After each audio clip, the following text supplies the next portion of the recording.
Hello, this is Scum and Atax of Pest, and we will see you in at the Tampa Morgue.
What's up? This is Tony, and you're listening to the Tampa Morgue, Season 3, Episode 121. And as always, from his studio deep in Tampa Bay, Florida, Mr. Ed Webb. How's everything in the House of Webb? Mr. Anderson, what's going on, brother? Happy New Year. Yeah, man. First show of 2026. Did you do anything exciting for New Year's? Staying in my house and staying away from people is something fun and interesting. Yes, I did a lot of that. Same thing, man. We didn't go anywhere. Nope. We went outside for the fireworks, because the whole neighborhood lights up around here. Was snowing out. Besides that, man, we we let the kids stay up, so that was like a big thing at the Anderson household. Now they're back in that non-holiday school mode, so everything's getting back to normal. I'll be in Tampa here in about what 4 weeks, I think it's going to be. Been a while, man. Be good to catch up with you too. Yeah, it's coming up quick. So I'll be hitting Vilnius this weekend here in Lithuania. I'll be going to see Luctus. They'll be playing at the old prison that was used in the Stranger Things season 4, which Ed, you probably remember, because I know you're a Stranger Things guy. Yes, sir. Yeah, so they'll be You told playing me up that. there Saturday night, so I'll be at that show, which is kind of interesting, man. It's kinda cool that they're doing a show there. I've never been to the facility actually, so, looking forward to that, man, and, just getting back on here, man. Like I said, we've been doing shows every week. So we've been doing this show for 122 weeks, and we've put out 121 episodes in that time. So, you can't say that crazy. we've been slacking at all. Well, in the beginning, we were doing just one a week. We were sometimes doing 2 and 3 a week, and What it were was we it was it thinking? was a little. We didn't realize how what's the word I want to use? How fucked that really is when you're got kids and all kinds of shit going on. We were obviously it was new and exciting, and we didn't have the type of setup we have now with a better sound and a better you know understanding of how to edit and like I look back on fucking playing shit from our phone and the stupid shit we did with sound effects and and now I have to give you credit too, man. I was using a much more expensive microphone that period, and now I have a much cheaper microphone that works much better. So that's well, these are made, these are kind of made for podcasts. They have the headphone jack is built into the microphone. So, we don't need to have like, before we were using our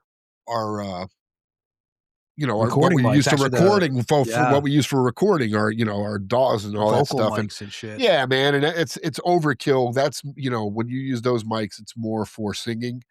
And these are you can move around and it picks up the sound when you kind of move away from them. So it's more of a talking mic than it is a singing mic. And I think it sounds like when I listen back to the show, I'm like, man, we sound like Rogan, dude. We sound like we know what we're doing and shit.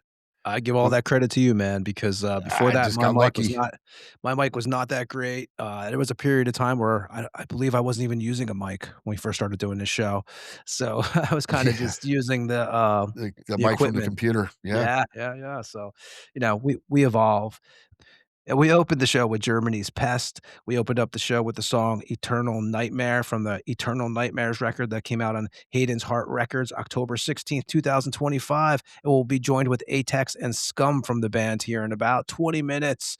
I didn't know this, but, before we had set this up with them, but I just saw last night there was a double album titled A Tribute to Pest, Summon the Plague, that came out on France the Oil Productions, which is like various bands doing Pest songs. Bands like Cultist and Hellgoat out of Sweden, Asgaroth out of France. 21 bands did a tribute to Pest. Came out in 2024. Well, so we'll be joined by the guys from Pest here, probably, like I said, in the next 20, 25 minutes. And actually, so we do have some announcements to make. We're not going to give the exact date, but we do have Lee Harrison from Monstrosity, Ex Malevolent Creation, Terrorizer, and Midnight, and a handful of other projects. He's also a bandmate with Mr. Ed Webb here. Never heard So of him. obviously, we have some Monstrosity updates we're going to do. We're going to play some new Monstrosity music. But we'll have Lee on here very soon. We're working on all those details right now. And then towards the end of the month, we have Perversifier from the French black metal band Merrimack coming on. Merrimack's been around since 1994, and I actually interviewed them 20 years ago. I actually interviewed Perversifier. So we'll have him on here probably towards the end of the month. We'll verify all that when we get the dates. We've been busy around here, Ed. If you look at the last few weeks, we had Coolio of Death Chain come on, and Chamber of Unlight and War Moon Lord last week, which that was a killer episode. And I'll be honest with you, I wound up talking to him I hung out with that dude for probably like 6 hours that night. 4 after the interview. Great guy, man. A big hockey guy too, which is something that me and you talked about off the show, Ed. The Yep. dude knows a shitload about hockey, but obviously Coolio was on here last week. Then we had Gene from Perdition Temple, Malefic Throne, Angel Corpse, and Hexorcist on the week before that. We had Kev Desecrator from Destroyer 666, Sepulchre, and Venefiction on. Then we had Tony Thomas of Witch Vomit and Torture Rack, Chris Volcano of Abominator and Ex-Destroyer 666, Cemetery Urn, and Denouncement Pyre.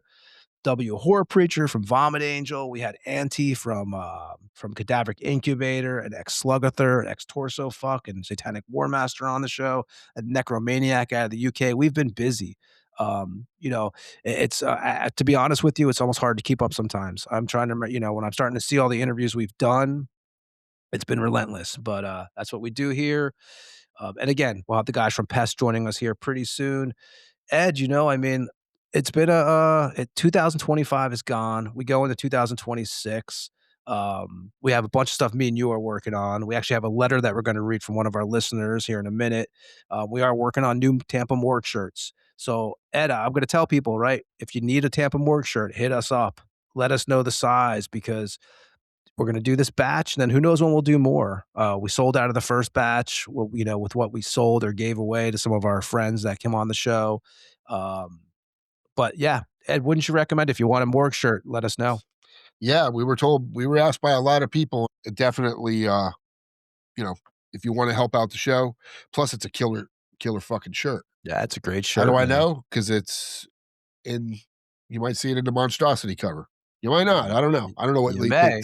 I thought I saw it in there, but you never know. But I can tell you, you will see me wearing it at shows because it's a great. I don't pimp out a lot of shit. I mean, I wear generic Christ stuff, and I try to. I'm not one to pimp out my bands all the time, but You're not actually. You don't wear much band shirts. People might notice like you're pretty much straight black.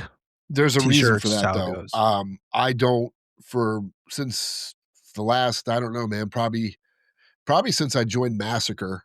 I was when I started really working out pretty hardcore, I don't like cotton. Like I realized I just can't wear cotton. Like I wear wet dry stuff. A lot of my shirts are black wet dry shirts because, it's not just for sweating. It's how it feels on my body and the way it clings. Cotton, I don't know. It's just weird, man. I just wound up not being able to. I mean, if somebody hands me a shirt and we're playing a show, I'll wear your shirt. You know what I mean? I'm not against it, but if I'm just playing a show, there's very good chance I'm going to be wearing just a black shirt. So yeah, that's Save some closet space though. Like my wife would probably love that, dude, because no lie, there's like 400, 500 t-shirts in my closet right now, and I probably wear I always wear band shirts, but I'm sure there's half of those I haven't wore in years, or some I have never wore. So it's yeah. My boy's taking Christmas pictures with a goat fucker shirt or something like that on. That's my boy Tony right there. He yeah, I know. Yes, I'm like this guy couldn't wear a fucking nice shirt to save his ass even for the kids. He's just gonna wear a fucking. I go to their school, man. I do try to not. I always check what I'm going there with on, but I am a band shirt guy. But yeah, so we got some Tampa Morgue shirts coming, and you That's can funny. message us, and if you need a special size, because pretty much we're going to do larges, extra large, some mediums. But if you guys need double X's or triple X's, let us know because I plan on That's going to putting be this order in. limited run limited. because Gonna I put don't this need order any. in very I don't soon. need any. I don't need any more big boy shirts. So yeah. So I'm saying we have so a it's couple very- people that have asked. Yeah. We've had and I've shipped them out. And I've sent them, but I don't want to be sitting on 2 and 3X shirts that are never going to move. You know what I mean? I'm just not going to do it. So, Exactly. But yeah, if you want them, we're making them in the next couple weeks before Tony gets to Tampa. So, Yeah, I let talked us to know. Nick. I spoke to Nick Goodyear actually Friday night, and Cool. he's getting me some quotes. So anybody who needs special sizes, definitely let us know. Because like Ed said, we're only going to do a certain amount of those, and some of those go to the bands that come on here. So it is going to be limited. Yeah, because we had a small, and my daughter's like, I wear small, and I was like, well, then here you go. You got a Tampa Morgue shirt. Because nobody wears small. It's like that was the last. Nobody, we got some smalls, and I realized most people will wear a medium if they have to, because medium seems to be the cutoff point, really. Large seems to be the popular size these days. I don't know what it is. Large and extra large are the two poppers, man. So, but yeah, it's all good. Yeah, we might do some stickers too. I'm gonna get a hold of Rick over at Ace High Printing over in Tampa too, in St. Pete, and maybe get some stickers done too. For make koozies too, and then we'll make some flags, and then we'll make some. No, I'm just kidding. We're not doing any of that. We're not doing any of those yet. But anybody who needs the shirts, definitely let us know because, like I said, they're going to be limited, and we're going to put the order in very soon. And Ed, I do have a letter for us, so I say we read the letter, our first letter of 2026 that we'll read on here, and then we'll get to releases and then shows, which I don't really. As we'll cover when we get to it, there isn't not much in the show area for this week because it's the new year. Musicians who passed away, and then we'll get to our guests, the guys from Pest. But first, let me see here. This is from Sweden. This letter might be our first Swedish letter. I don't know. And some of these questions, me and Ed were discussing this a little bit before we came on. Some of this stuff we may have answered like a couple of years ago for other people. We've done a lot of episodes now. Like again, tonight is 121. So if we did, we're going to answer it again. So who knows? The answer may change now because it's been a couple of years. You may, may think differently. So we'll see. Yes, definitely. So this is from Gothenburg Thrashers, who the name is. So that's what we're going to call them. And Hello from Sweden. I am a loyal Morgue listener. My guitar player turned me onto your radio program last year, and it is my go to when traveling and at the gym. I am also a huge fan of the Florida metal scene during the 80s and 90s period, and really enjoyed the Terry Butler and Nasty Ronnie episodes and interviews, which that would be Terry Butler was episode 100 and Nasty Ronnie was episode 114. And everybody who listens to the show, if you're into the Tampa Bay history, as the Gothenburg Thrasher will tell you, definitely recommend those episodes. Nasty Ronnie was like 4 hours. I think Terry was like 3 hours, but covers everything. And he also says here, let me see here. Is there any 80s, 90s Tampa or Florida bands that didn't have success that you could recommend from back in the day? And that's from the Gothenburg Thrasher. Ed, do you want to go first or do you want me to go first? You go first because I'll see if we click. And my answer may be kind of the same because I always mention this band. Like if I have friends over, I wind up popping on the record in front of them and stuff usually so to check out. It's a band from Pensacola called Iron Cross. They put out 1986 self-titled debut record. Tracks like, what is it on there? Demon's Disciple, Bloodlust, Mistress of the Dark. They also put out 1987. They put out the Die Like That EP, which to me, definitely recommend that track. If anybody has not heard that, which we've actually played it on the show before, Ed, if you remember, back in the day. But if you have not heard Die Like That, definitely check it out from Iron Cross. Killer fucking song. Great band. But who was it? So, in that band, you had Mike Skelton, who played guitar. He passed away from cancer in like 2014. Rex Allen, who did guitar and vocals, he passed away in 2021 from complications from COVID. Dan Bippers on bass and vocals, and then Tony Blair on drums. They put out a demo in '88 and an EP also in 1999 titled Halloween. 2 comps and a live album in the early 2000s. But I got to say, Iron Cross, which I know I've mentioned before. I feel like we've answered this question for somebody else before. Great band. There's many of them. If you think about it, Ed, 1990s, right? You had at that time period, you had Killing Addiction, you had Roadkill, who became Resurrection, who we talked about those guys before. Epitaph with Mark Good and Kevin Astle and Tony Teagarden. And if you remember, if you talk about obviously Kevin and you knew Ed, the brothers too. You had John Assel and Kevin from Resurrection, who both passed away the same. I think it's the same year, 2021, which is fucking crazy that both brothers passed away the same year. Also, Dave Scott, who played bass in that band, also passed away in the maybe 2014, 2015. They were all actually in Roadkill at one time, and then became members of Resurrection. But Resurrection was another great band, Ed. Yeah, but they were at least made it to a major label. Somewhat of a success. They had some, Yeah. they were especially in the Tampa area. We knew who they were. Degradation, right, with Yep. Dana Walsh Dana- and Todd Dowdy yep. was another good band. Burial. Yeah. I mean, Todd Dowdy passed away 2016 too. And if you remember, I remember Todd. We all rehearsed, what you guys are hearing the ad for it now on this show, Circle Rehearsal Studios. Todd used to work the place. Like you would go when Joe Diaz wasn't there. You go sometimes, and then Todd would be working in there. Todd passed away again in 2016. But Degradation, and then Dana, has a studio out there, and obviously did on a bunch of stuff. I'm trying to think of who else. Meat Locker was another band right back then. Judecca, you remember them? Yeah, Judecca. I'll tell you one that, I mean, it'll sound biased, but Eulogy. Eulogy I never think received that's what you this. mentioned. I'm gonna say I Yeah, can't remember, but I think believe this so, is but what you mentioned the I'm last pretty time we sure were out. because they were a band. I mean, before I was in it, they were, had the fucking the ears of like the Morbid Angels and all those bands were, we're friends with all those bands. And when I got in the band, it was like, it was amazing how we got on that little Metal Blade comp and there was shit that was steamrolling and people were like, dude, this shit's, but it just fell apart, That happened to me twice actually, because the Contorted was supposed to get on a fucking now major Contorted is label, back, and as we mentioned last week. it's back.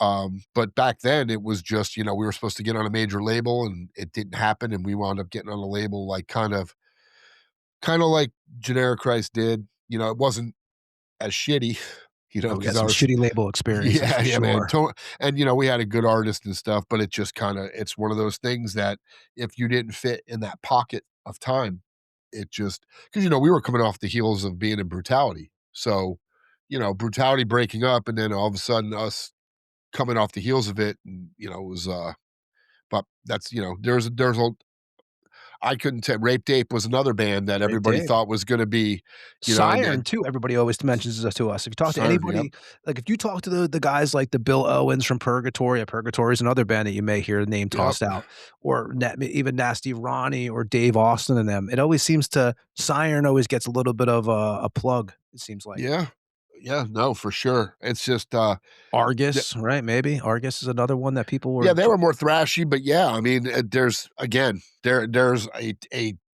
I can go back to a ton of bands, and remember a lot of these bands that didn't make it, like Ravage, changed their name to Atheist, and then they got huge, or Obituary with Executioner. They wanted to change Amon to Deicide. Once they changed their names, they blew up. So who was the band? Was it Azrael? It was the that Kenny played with from Obituary at one time too.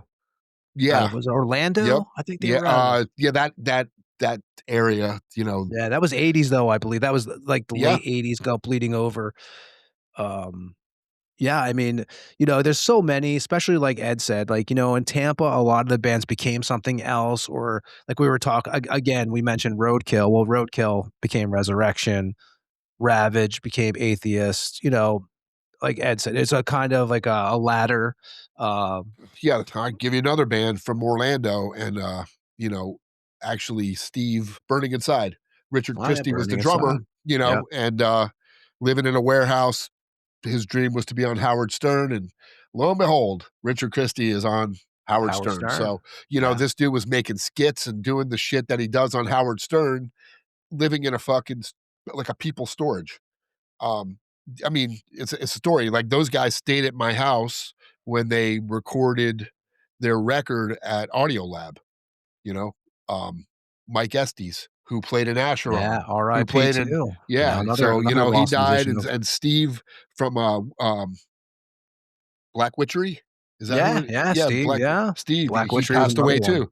So but yeah, Burning Inside. I mean, if you ever listen to their shit, I remember them dudes in my house, actually in the studio with Greg, rest in peace, the engineer, fighting because each of the two guitar players just played their own stuff because it was too Mike didn't play Steve stuff on recorded, and they're all screaming at Richard because every time he's changing the drum beats, and I'm thinking to myself, how are any of you guys playing any of this shit? Because it was so technical, and they were great. And Jamie Christie living in the practice space. Yeah, that's what I was saying. He was living in the people's storage, fucking making skits with a handheld camera. And then Jamie Prim, the bass player singer, he played in Contorted and filled in as bass player for us when we needed a bass player when I played guitar. So dudes have been around. I don't think at this point, I don't know if Richard, I seen he put up a video of him playing drums, but I don't think Jamie played. I think he moved back out west, but that was a band that I thought would have been huge, and it just there's probably more than we'll ever know.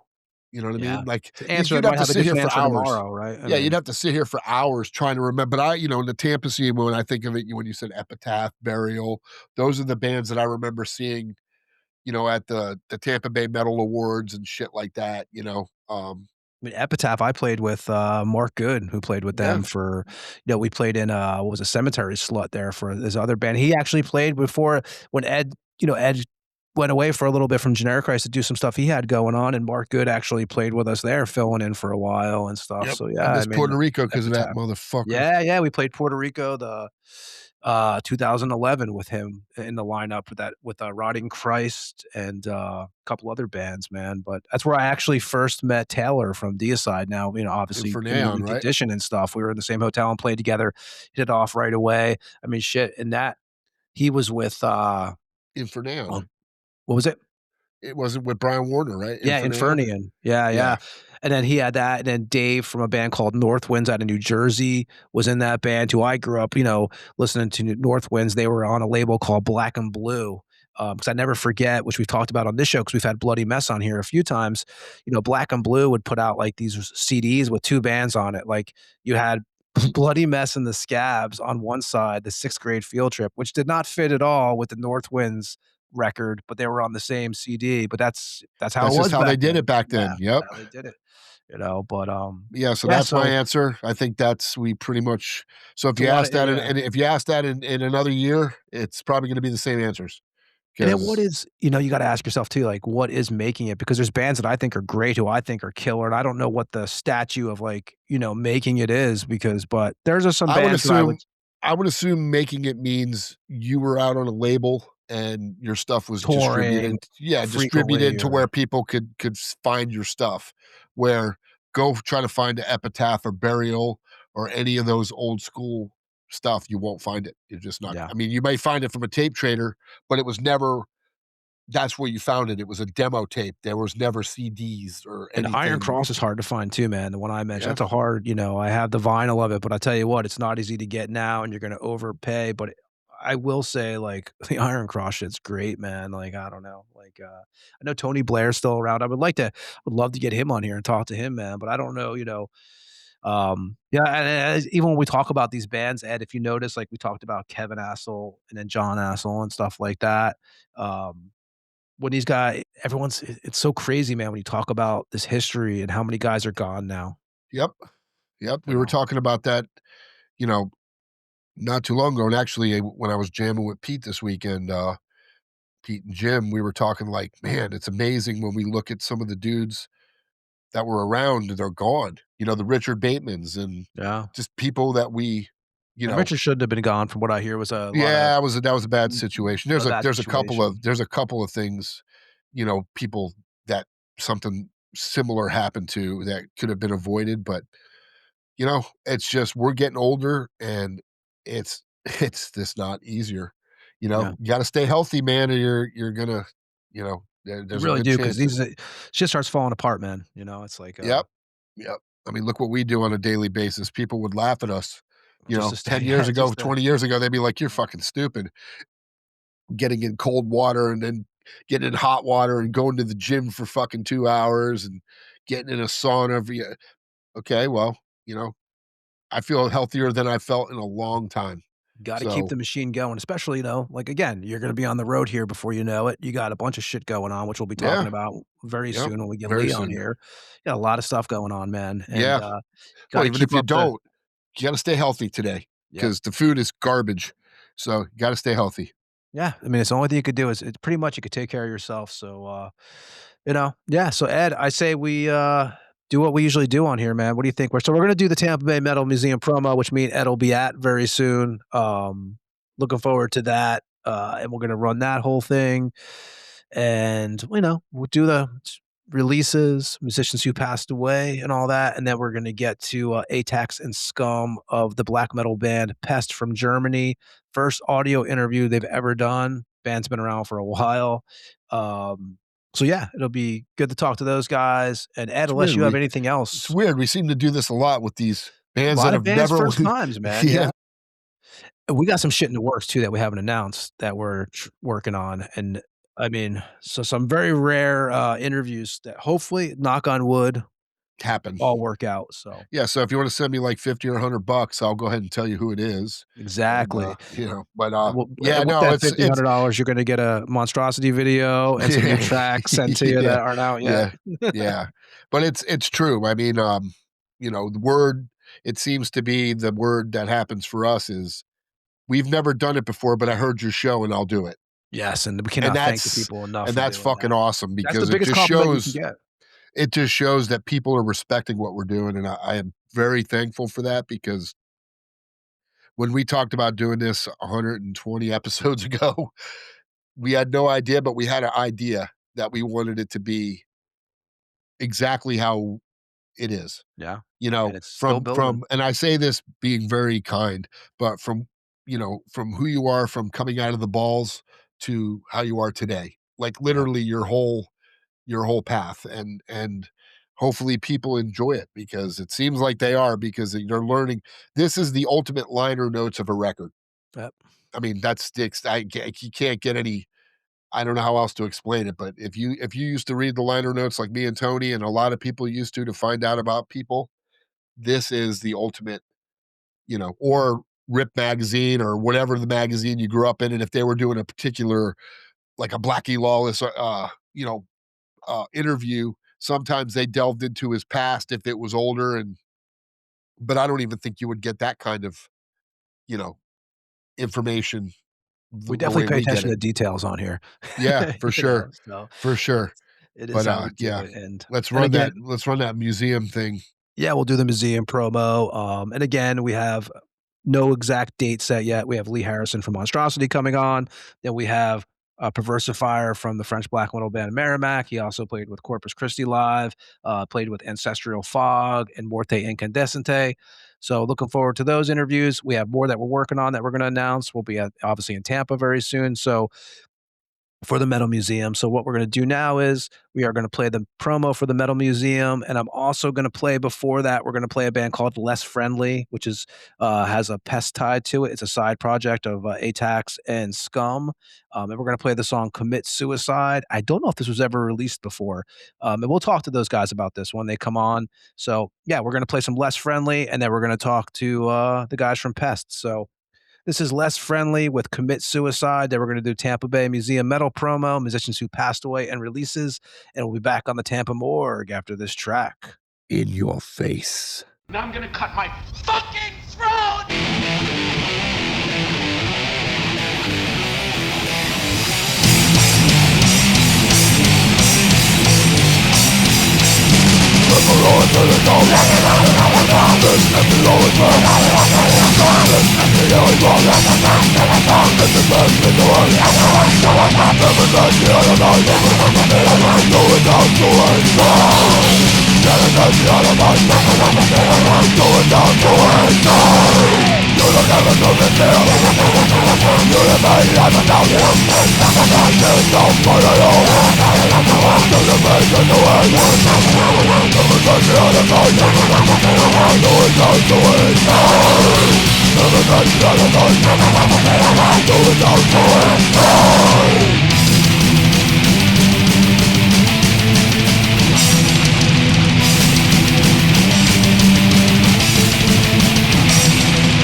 What's up, Tampa Morgue listeners? This is Death Metal Dave from the Tampa Bay Museum of Metal. And I'd like to ask you to join us on February the 7th at Magnanimous Brewery, Seminole Heights, where we're going to have a killer display of Florida metal history. Backdrops, guitars, drums, clothing, you name it, we're going to have it. And it's pretty freaking cool, man. Come out and support the metal and drink our Tampa Bay Museum of Metal beer. And always listen to Tampa Morgue with Tony and Ed. Bitches. Death Metal Dave. In your face. And that was Dave Allison, a.k.a. Death Metal Dave from the Tampa Bay Museum of Metal. And goddamn, it's getting close. What is it, 5 weeks away? Me and Ed will be there. We're looking forward to it. And if you are in the Tampa Bay area, definitely recommend you stopping by and hanging out. Should be a great event. For more information, visit www.Tampa Bay Museum of Metal. There you will find all the Tampa Bay and Florida metal history that one can ask for that dates back to 1982 and takes you to the current day. But before that, we played some Less Friendly. We played the track Commit Suicide, and we'll talk to Scum and Atax about that track when they come on here in about 15 minutes. It's one of their side projects. But if you are new to the Tampa Morgue, we appreciate you listening. You can always contact us at thetampamorgue@gmail.com. We will reply. For most up-to-date information, we recommend you checking out the Instagram page. We do have a Facebook page too, but the Instagram page is pretty much where you find the latest updates, upcoming guests, past information, and just whatever else. But if you are new to the show, you can go back and hear all the old episodes for free anywhere you stream your podcast, whether it's Apple Podcasts, Spotify.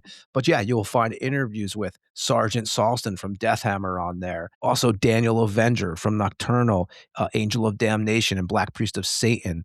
We had Pat from Hellwitch on the show, which was our first interview ever. You'll find interviews with Simo of Finland's Flame on here. He also played with a Dorier and Urn. We also have interviews with the guys from Morbid Saint.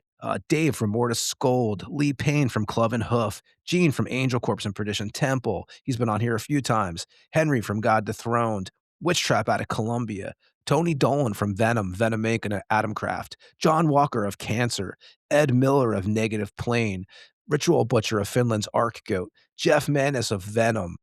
He was on here for 5 hours, which is, again, as we always say, for anybody who's new to the show, if you're a Venom fan, it's a must listen. Goes through the whole history. Definitely a great episode. King Fally of Deceased in October 31 was on here for 4 hours. Eric from Goat Seaman out of Peru. Bobby G of Overkill and Satan's Taint. We had Terry Butler of Obituary, Death, Massacre, Denial Fiend. He was on here for a few hours, covering all the Tampa Bay past history. Great episode. We also had Luciferian Rights out of Mexico and Phantom out of Mexico. Nige Rocket of Onslaught. Paul Speckman of Master was on the show. Harry Quokinen from Hooded Menace and Hail Conjurer, he was on the show. We had Crusher from Morgul out of Finland on here. Dawn of the Dead from Nunslaughter and Satanic Threat. Alessio from Violenter, Hobbs Angel of Death. Adam of Cardiac Arrest. Lord Sabathan from Morbid Death, Slaughter Messiah, and Enthroned. Also had John Barry from Slaughter Messiah and Ancient Rites on the show. Of course, we've had Revik from Morden Red a few times on here hanging out. Always good to catch up with him. Rob from Lucifericon, who do have a new record in the works. He was also in Destroyer 666 at one time. Martin Missy from Protector. Louisma from Hemorrhage. Glenn Destructor from Australia's Destructor. Udo from Accept. We had Carl Kennedy from The Rods. Kyle Thomas from Ex-Hoarder, Trouble, and Floodgate. We had Blood Serpent out of Vietnam. Snowy Shaw was on here a few hours. Snowy from King Diamond, Merciful Fate, Notre Dame, and more. We had David Howard Thornton, who played Art the Clown in the Terrifier films on the show. We had Alan Howarth, who did the music for Halloween, worked with John Carpenter for years. Some great stories in that one. Magnus from Aberration. We also had Dallas Toller Wade on here a few times. You can go back and listen to those. We had Vincent Crowley on recently, actually, from Acheron, Nocturnus, the Vincent Crowley Band. Vincent's been on here a few times. He'll be on here again. Looking forward to catch up with him at the Metal Museum, actually. But you can go back and listen to those episodes. We had Heimland out of Norway and Neith out of Norway on here. And we've had many more guests. You can go back and listen to all those episodes for free wherever you stream your podcasts. We do appreciate everyone who checks out the show. And of course, everybody who sits through this little promo here. What I'm going to do now is do what we always do on the Tampa Morgue. We like to pay respect to the fallen artists. We're going to mention the musicians who passed away. I'm going to start with Benny Byrne, the Canadian-born guitarist for Rebel Priest out of Vancouver and Road Rash out of Vancouver. He passed away at the age of 35. Next, I have Joe Zenelda Sir Guerrero, a Brazilian-born bassist of Brazilian death thrash metal band Chemical Death, and also the black metal band Mortis. He passed away at the age of 55. Next, I have Brett Champagne, a Canadian vocalist for the bands Cut Us and Pyth out of Nova Scotia. Also did art for some bands. He was also a big part of the Halifax scene. Next, I'm going to go to releases, and then we're going to do shows, and then we're going to get to our guests, Atax and Scum of Pest out of Germany. First, I'm going to start with Crusher, the Finnish thrash metal band. They're releasing an album called Taste of Hatred on Inverse Records out of Finland. Crusher formed in 2022, put out a single in 2023 and one in 2024 also. This will be the band's first release outside of those singles. The EP will have 4 tracks and be available January 9th. Next, we have Ectovoid, the Alabama death metal band. They're releasing an album called In Unreality's Coffin, coming out on Everlasting Spew Productions out of Italy. Ectovoid formed in 2010. First release was a 2011 demo titled Breathing Blackness. In total, Ectovoid has released 1 demo, 1 live album, an EP, and a 4-way split with Sabotery out of Winnipeg, Trench Rot out of Philly, and Cemetery Filth out of Georgia. In Unreality's Coffin will be the band's 3rd full length and have 9 tracks to be available January 9th. Next, we have the New York black metal band Blackhurst. They're releasing an album called Purgatory of Flesh Bazaar on Nuclear War Now Productions. Blackhurst formed in 2021, put out their first release, a self-titled demo in 2023, also put out an EP in 2024. Blackhurst features members past and present of Drifter, Throat, Bastardizer, Savage Pleasure, and Fauscum. Purgatory of Flesh Bazaar is available January 13th on Nuclear War Now Productions. Next, we have 9-Act, the black metal band from Ohio and Arizona. The band features Dawn of the Dead of Nunslaughter and members of Barbaric Hatred, Sulphurous Burial, and Merc. They're releasing an album called Limb Service on Morbid and Miserable Records. The band was formed in 2019. First release was an EP in 2019 titled Christophilia. They also put out an EP in 2020 titled Murder Myself and an EP titled Asking to Be Killed in 2022. Limb Service will be the band's debut full length and will have 10 tracks. Be available January 9th on Morbid and Miserable Records. And then we have Battering Ram, the Spanish thrash metal band. They're releasing an album called Time Masters. It's a self-release. Battering Ram formed in 2008, put demos out in 2009, 2010, and 2012. Time Masters will be the band's debut full length. It'll have 11 tracks and be available January 10th. Just two more here. Giant, the Australian stoner doom metal band, is putting out Beneath the Mountains on Primitive Moth Records out of Australia. Giant formed in 2017. Debut release was a live album in 2018. Debut full length was titled Born Again, Dead Again. It came out in 2020. Beneath the Mountains has 5 tracks and it'll be out January 15th. And last, we have Funeral Home, the Finnish melodic death metal band. They're releasing an album called Your Funeral on Inverse Records out of Finland. Funeral Home formed in 2009. First release was a demo in 2016. The band also put out singles in 2021 and 2025. Your Funeral has 9 tracks and will be available January 16th. Mr. Webb, what do you have? Any releases on your end?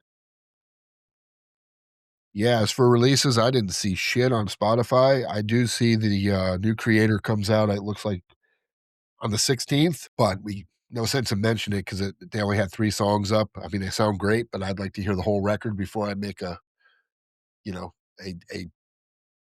actual, how I feel about it. But the 3 songs I heard sound like Creator. Millie still sounds great, man. It's amazing to me how old he is. And we've talked about it before. I saw them on the Pleasure to Kill. I guess it was the Pleasure to Kill tour, their first tour in America, because it was with DRI on the 4 of a Kind tour, which I think came out in 87 or 88. But yeah, because Pleasure to Kill's 86. And I think they didn't tour like America. They didn't start coming over here till later. But I saw them, it was Holy Terror, Creator, and DRI. And I have to tell you, when I saw Creator, I was like, what? Made me go to Trax record the next day, and that's where I found Creator. I found the Flag of Hate. I found this record after Flag of Hate, because Flag of Hate was the EP, and then there was another record, and then there was Pleasure to Kill, and that's when I found Sodom and the Sign of Evil. I started seeing all these records in this bin, Sign of Evil, and I was like, holy shit, because once I saw the cover for Sodom, because it was right there, I was like, that's when we started doing the cover watch. Looking for covers of killer bands, and that's how it started, man. And that's going to see that show, because I almost didn't go, because my buddy, who ended up turning into a skinhead, he's like, we're going. And I'm like, dude, because I had really never been to, besides the Sunset Club, seeing, and to me, this was a punk show, and I knew DRI was like punk, and I was worried about the metalheads versus the skinheads kind of deals, right? Well, I got kicked in the fucking face by a combat boot jumping off the stage, and I watched these 4 or 5 giant fucking long-haired dudes absolutely beat the fuck out of them, and I was like, well, that's different, because I heard it was the other way around. There's like a rivalry back then. I remember that. Yeah, well, there weren't that many skinheads at this show. When I went to an Agnostic Front show after that was a different story. I felt like the Metallica story, where I was hiding in the back, against the wall, because, they were fucking throwing, it was brutal. Like, I was like, holy shit, this is scary, man. But yeah, that seeing Creator, just a different world for me. And I think that changed me going to that show, probably changed a lot of shit, because I started finding out about all these bands. And well, Pleasure to Kill, I mean, the songs off that record, you think about like Ripping Corpse, right? Yeah. What the fuck else was on? You had Death Is Your Savior on there. There was that. There's a lot of their hits were on that record. And I thought, I remember driving home, and my buddy was like, he was not into it at all. He was like, oh, I don't know, this is not my my thing here, but Yeah, and it's crazy to think that this is the 16th studio album from Creator, which just goes to show you, as we mentioned earlier in the show, time is flying. First record, 85, Endless Pain. Now you wind up 16 albums later, 2026. No. But yeah, well, so we'll talk about the new Creator again next week. When it comes out. Yep. Yeah, when it actually comes out, and I can go to the gym, and because that's where I get to listen to stuff. And like I said, the 3 songs that I heard, it reminds me of, there's some old elements. He like kind of went backwards a little bit because, there's a couple of albums where you were like Renewal was one of those where it was okay. I listen to it now and I'm like, oh, it's not as bad as I thought it was. But back then you were expecting brutality. And it was like, he kind of tried to shift to maybe new metal a little bit. I don't know. Everybody tried to make that switch a couple times, it seemed. And, but yeah, he's when the market brutal. was changing. And the drums, on this couple songs I heard were pummeling. So hopefully, man, hopefully it's going to rip. I have, kind of like the new Coroner. When I heard it, I was like, holy shit. Because those dudes hadn't put a record out in forever. And it fucking crushed. So these dudes are masters of the craft. So, hopefully it crushes. And this other fucking album that's been coming out, this monstrosity garbage, I hope that fucking thing crushes too. It's gonna be awesome, man. I mean, I have no doubt, put it like that. But and Ed show wise, I don't have shit, man. Dude, I didn't see anything yeah, at all. it's the beginning of the new year. I'm not surprised. Everything's kind of settling now. Next week we'll have more show updates. I'm sure there's a couple things that we're trying to figure out before we came on show wise. So we're gonna get some more details about that. But I don't know, man. I say we get the guys from Pest on here. Let's do it, man. We've talked long enough. Fuck us. Yeah, Get them on. so first show of the year, 2026. Again, everybody who listens, we really appreciate you guys. And I will tell you, everyone's like, oh, what can we do for the show? What can we do for the show? If you can leave us some positive reviews, it's always cool, man. It gets the traffic even, drives more traffic here. We've been killing it on all the streaming sites. We don't do video. We are not influencers one bit. We'd be very bad influencers, I believe. We're just two guys who've been in bands our whole lives, and this is what we do. So we definitely, if you ever want to hook us up, give us some positive reviews, buy a shirt, a Tampa Morgue shirt.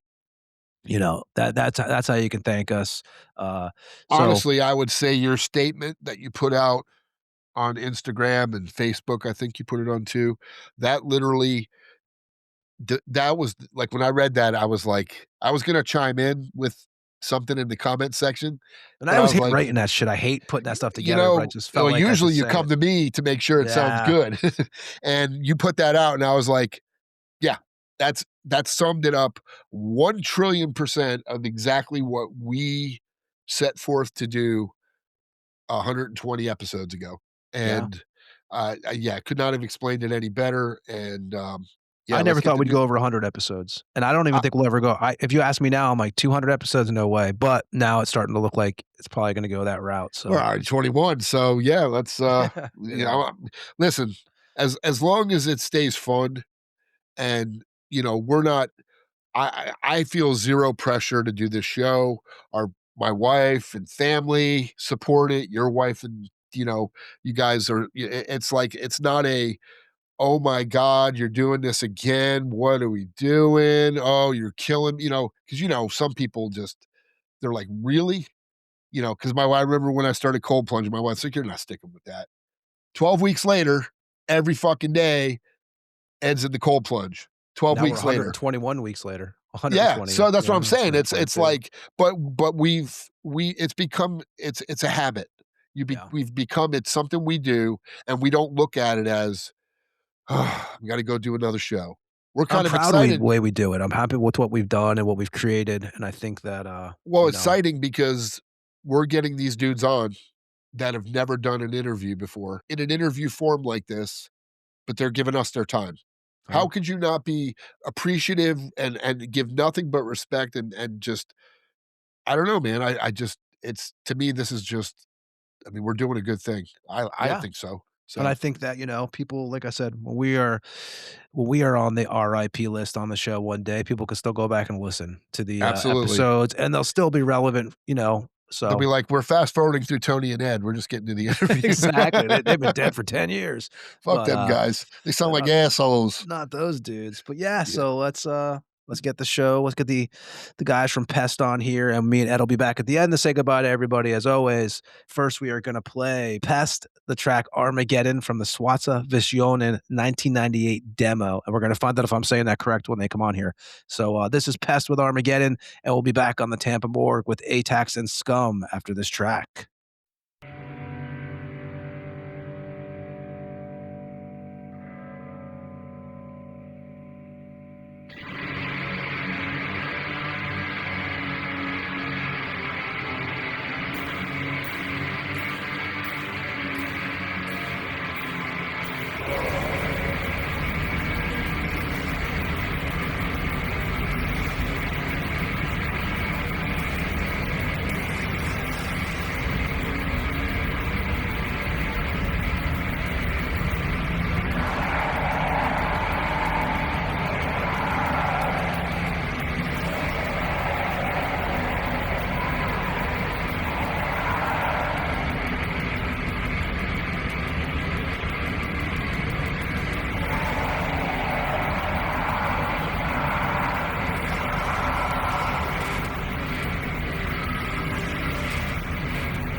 was Pest with Armageddon from the Swatsa Vish, if I'm going to pronounce this right, guys, Swatsa Visionen demo Yes. Okay.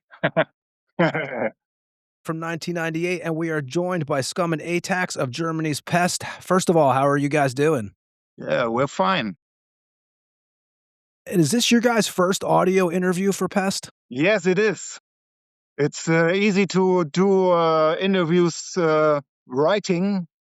Speaking is a little bit harder for us. Yeah. But we will do our best that you can understand us. And we'll start out from the beginning like we always do on this show. What city were you guys born in? We were both born in a small village called Dissen. It's about 5 kilometers away from our home. Yes. And Yeah. for those who don't realize, the Atax and Scum are brothers. And there's what, a 4-year age difference? Yes, that's right. About 4 years, yes. 3.5. So you guys are both born in the 70s. Were your parents fans of music when you guys were young? No, not really. No, my mother was listening to some music, but never did some music by herself. So, and Our you, father always hated the music we listened to. and when you guys first get into music, so I'm figuring Atax, you're a couple years older, right? So are you starting to find rock music at first, and then it's kind of like going down the Scum, or how did you guys first get into to rock music? And was it what was some of the gateway bands you guys were listening to? Was it like Sabbath, Kiss, Accept, Scorpions? The first song with distorted guitars I listened to was I Love Rock and Roll from Joan Jett. And it really blew me away. It was fucking heavy for me, but I liked it and I wanted more. Then came AC/DC, Kiss, Judas Priest, Iron Maiden, and so on. And Scum, you've been a fan since you were 9 years old of metal music. Yeah, I think we learned the bands in the same time. Yes. We started listening to music with normal other bands. Like I grew up with bands from the new German wave. Maybe you know Nena with 99 Red Balloons. Yeah. Oh, yeah, definitely. Yeah, that was the first music that I really liked. And then stuff with hard guitars was much better. And you guys also, which we'll talk about, you guys have a punk background also. When did you guys start getting into punk music? Was it like the usual, like the Sex Pistols and stuff like that at a young age? Yeah, I started to listen to punk right after listening to thrash metal, death metal, and all this stuff. I just we listened to the first death metal wave. I was 14 years old, and after that I get more political thoughts and grew up, and then the punk stuff came. Well, I was never into punk so much. When do you guys start getting like into like the darker, like the Slayers and the Venoms? And for you guys, like I know the Creators and Sodom and stuff like that. And when do you guys start becoming aware of German's history, like the extreme metal history? I think Creator was the first German thrash band we knew. Yeah. We saw it in a record store, bought it, and yeah, we fucking liked it. Before that, the first thrash band I listened to was Metallica. I think Master of Puppets was the first one. Yeah, and then we discovered other German bands like Protector, Assassin, Death Row, Darkness, Holy Moses, and so on. We had Martin Missy on here last year. Ah, Great yeah. guy. Yeah. And how about you, Scum? Yeah, we were the same. We discovered the bands together. Yes. It Were you was guys great also to a have fan? a bigger brother. We used to go by bus in the next town to the record stores and digging for vinyls. Do you guys remember the first record you guys bought with your own money? And what were some of the stores in Germany you guys were shopping at? I don't remember the first record I bought from my own money, but I know that my first record was AC/DC, Fly on the Wall, and it was a birthday present from my grandma. How about you, Scum? My first LP was Accept Metal Heart. I was 9 years old, and yeah, I still love Accept. Did you guys have a decent amount of stores by you to shop at when you were kids? We had only a little hi-fi shop in our village with a little assortment of records. There was only Scorpions, Accept, and AC/DC on metal. But also they had Metallica's Master of Puppets. Ah, okay. I didn't remember. And then we often traveled by bus to the next big city in our area, which is called Osnabrück.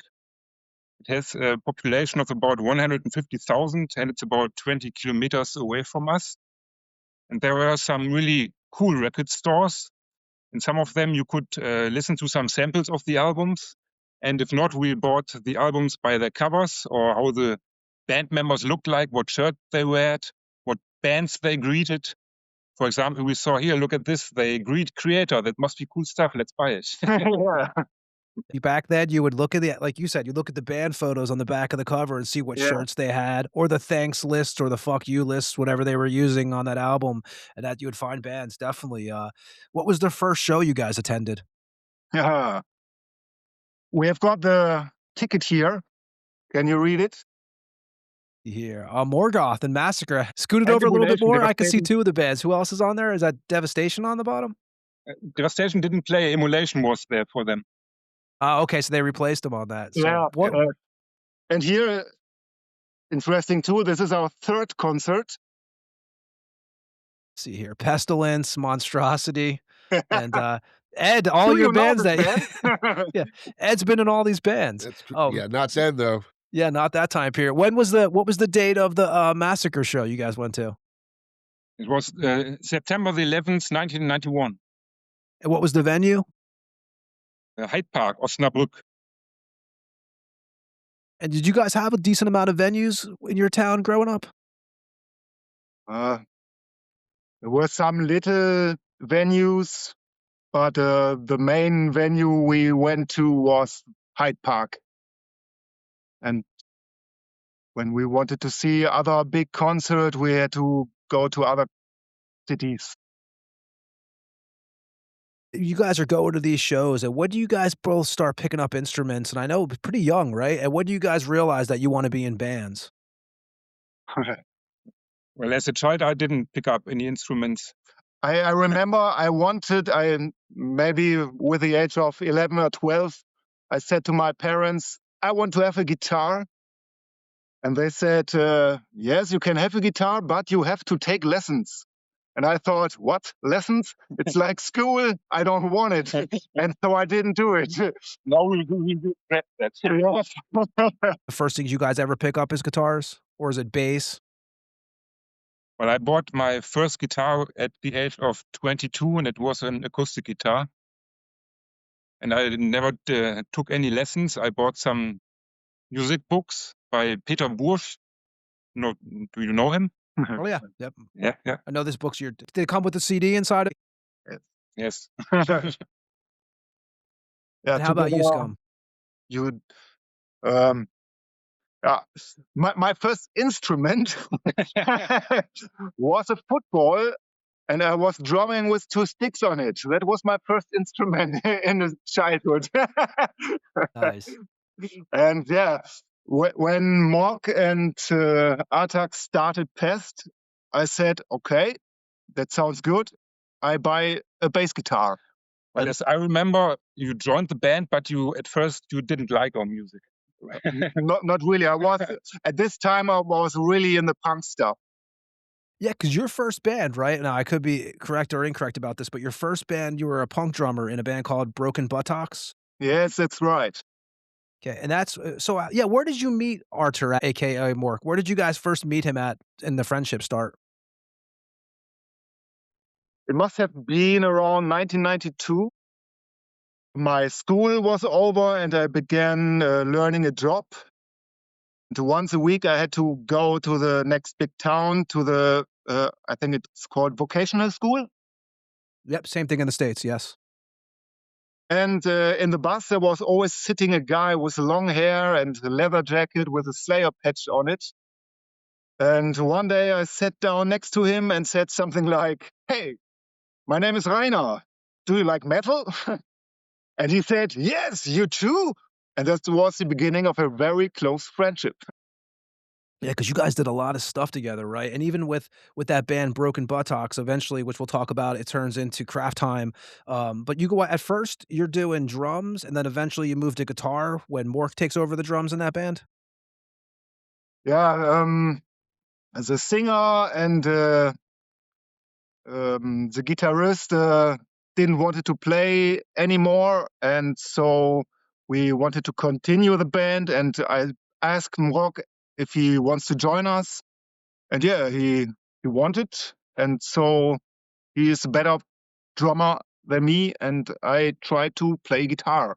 I learned, yeah, I was not good on the guitar at that time, so we played very simple punk stuff.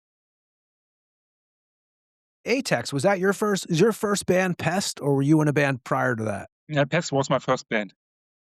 So, Scum, for you, the first band you ever played live with, would that be Broken Buttocks? Yeah, yes. It was. We just had one really gig, but it was cool. There was we knew someone who had a big garden with a house on it and a little lake, and we built up a stage there, and yeah, a lot of people came, nearly 100 people, and it was quite fun. Were you guys fans of the Tampa Bay scene at all? Yes, of course. The D-sides? B-side, yes, it was maybe my favorite. It was Morbid Angel, Artist of Madness, one of the best death metal albums for me. Monstrosity, Death, Immolation, and so on. We were big fans. And when do you guys start getting into, would it be you first, Atax? Like, when do you guys start getting into black metal? What was some of the black metal that you got into when you first started becoming a fan of that genre? The first one was Blazing the Northern Sky by Darkthrone, followed by Under a Funeral Moon and Transylvanian Hunger. Yes, and then later came bands like Burzum, Immortal, Satyricon, Emperor, and so on. In the 80s, I listened to Bathory, but back then it was not called black metal. Yeah, right. Yeah. And Scum, how about you?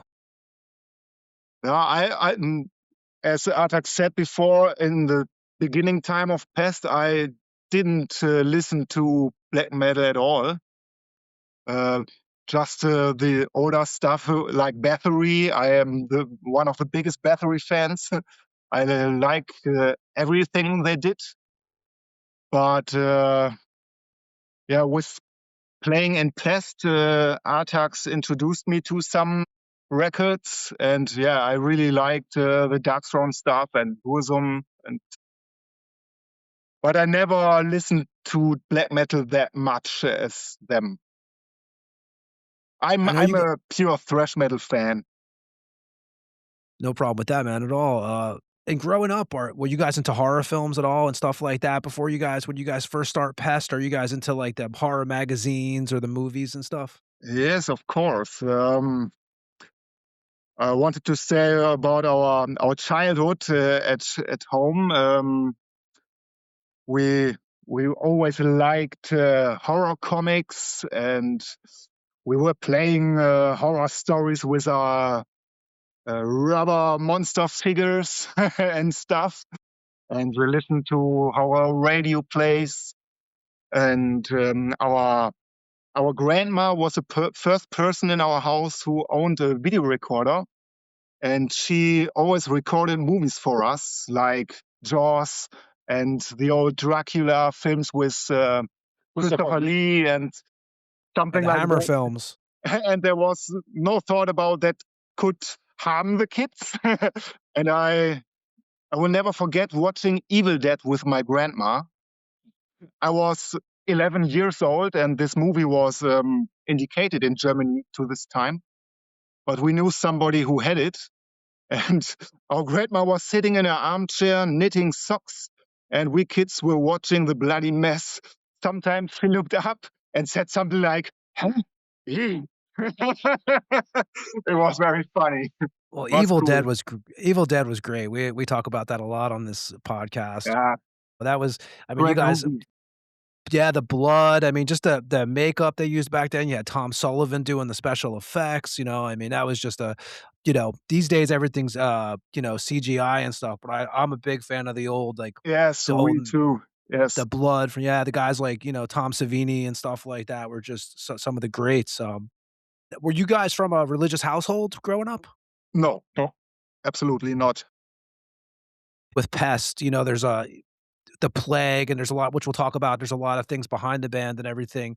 But you guys, do you remember each of you when you first really learned about death and the fact that one day we're all going to pass away? Uh, I I think before the age of 10, I was thinking about sometimes there's the day I'm not there anymore. What will be then? But nobody knows it. I think nothing will happen and we just food for worms. When you guys first start Pest, where are the early rehearsals taking place with you, Mork, and Atax? Our rehearsal room is in a garage at an open house for seminars and workshops and stuff like that.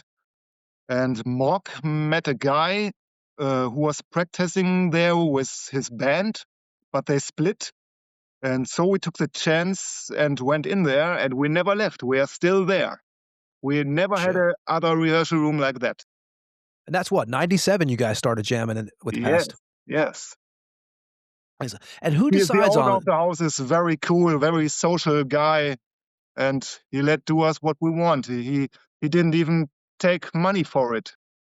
Now, do you guys hook him up with like Pest merchandise, or you guys if you guys play a gig, he comes to the show or something? But that not. Oh boy, sometimes we played a little show in the rehearsal room, and he came to see it. Nice, nice. And who decides the name Pest? Because, back then, 97, it's a whole different world. Like now, you can look up bands and see what exists and stuff like that. And there's several Pests out there, but you guys start out in 97. I know there's one in Germany and Sweden. There's another and in Finland. Who chooses the name Pest? But before we had the idea to name the band Pest, we had some other names in mind. One, for example, was Eternal Winter, as I remember, but we couldn't find an agreement. Then someday Morg and I watched the movie Nosferatu from Werner Herzog with Klaus Kinski as Dracula. There's one scene in which the mad Renfield yells Pest with wide opened eyes and followed by a crazy fucking laughter. And we thought, yes, that's it, Pest. And who did you guys logo for you? The logo was done by an old friend of us. His name is Nekon. He did a very good job, we think. He did some different logos, but we immediately chose this one. I think he was himself not so satisfied with that, but we liked it a lot and still do. It's definitely something you see it and you don't forget it. Yes. And did you guys ever have any issues with other pests, like using the name? Did you guys ever run into that where someone's like, "Hey, we're called Pest also"? When we chose the name Pest, we didn't know about other bands called Pest, and we don't care. We are Pest from Germany. They are Pest from Sweden or Finland, whatever. And the German band Pest took the name Die Pest after that. And what was the first Pest song ever written? First Pest song ever written was Im Angesicht der schwarzen Sonne. With Arthur and stuff, when you guys first join up, it's you three. When you guys are first writing tracks, because the first demo is what, 6 songs, right? The 1998 demo. Are you guys all taking part in the writing early on, or how does who is someone writing most of the skeleton of the song, or is it like kind of a group effort?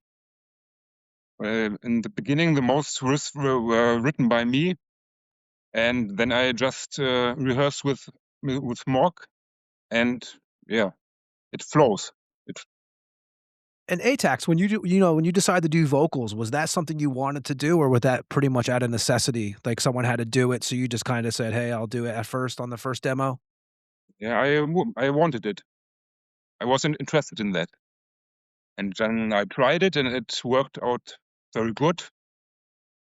So I continued. And when you guys do that first demo in '98, where do you guys record that at? The demo was recorded in a studio of a friend of us.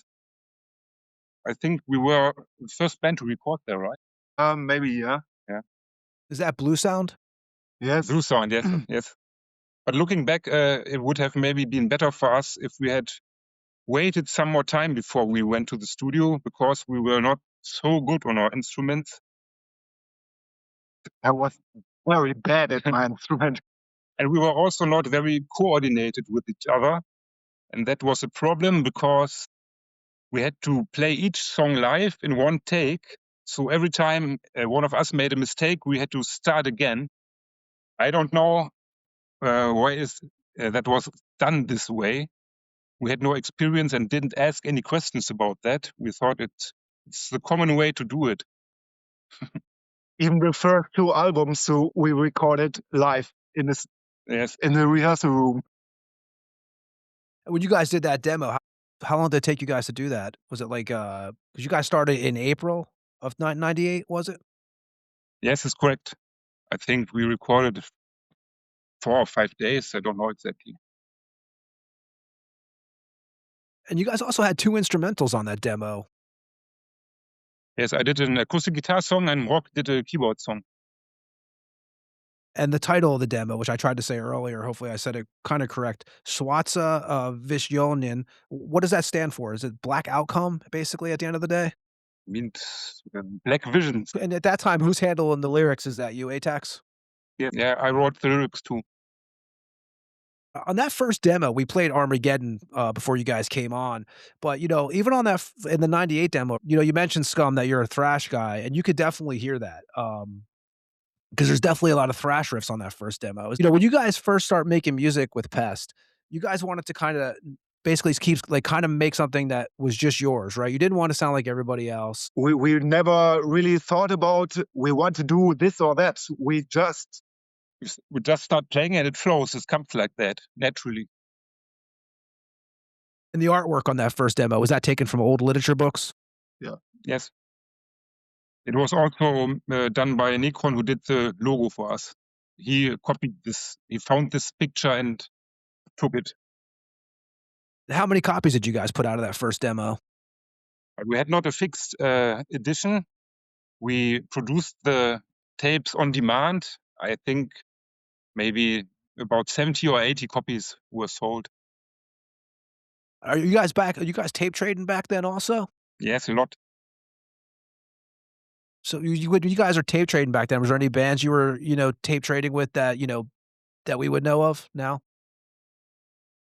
Secrets of the Moon, Like and Polygon, Catharsis, Luna Aurora, for example. what is the first actual live Pest performance?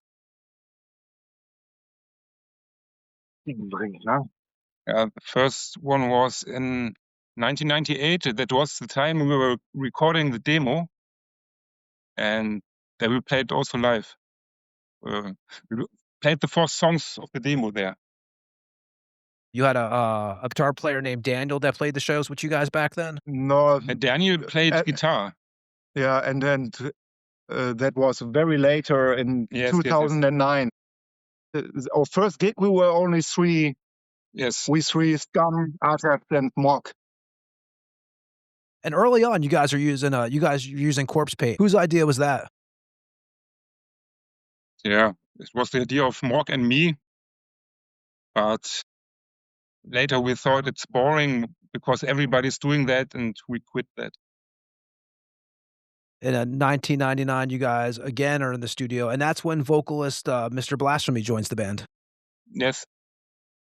Mr. Blasphemy was an old friend of us. And someday he told us that he was playing in a band which was searching for a new rehearsal room. And he asked us if he could rehearse with his band in our room too. And we said yes. And someday we watched a rehearsal of them. And Mr. Blasphemy was the vocalist. And we really liked his voice and asked him if he would like to do some additional vocals on our first album. And he did. And yeah, we were very satisfied with that. And he became a permanent member. You know, and for you, Atax, you also, around 2000, speaking of Mr. Blasphemy, you also do another project with him called Dungeon.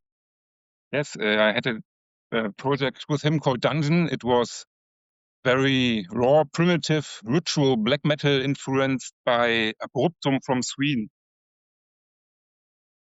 You guys recorded a 2-song demo in 2000 that came out on Hate Work Propaganda out of Germany. Yes. Were you guys now, this I don't know, were you guys just a studio band, or did you guys ever do any live shows? Which we'll play. No. We're gonna play some Dungeon later on in the show, but did you guys do any gigs, or was it straight studio? No, it was just a studio project. We did no live shows. And after the after the CD you mentioned, we also released a 4-song demo later in 2003.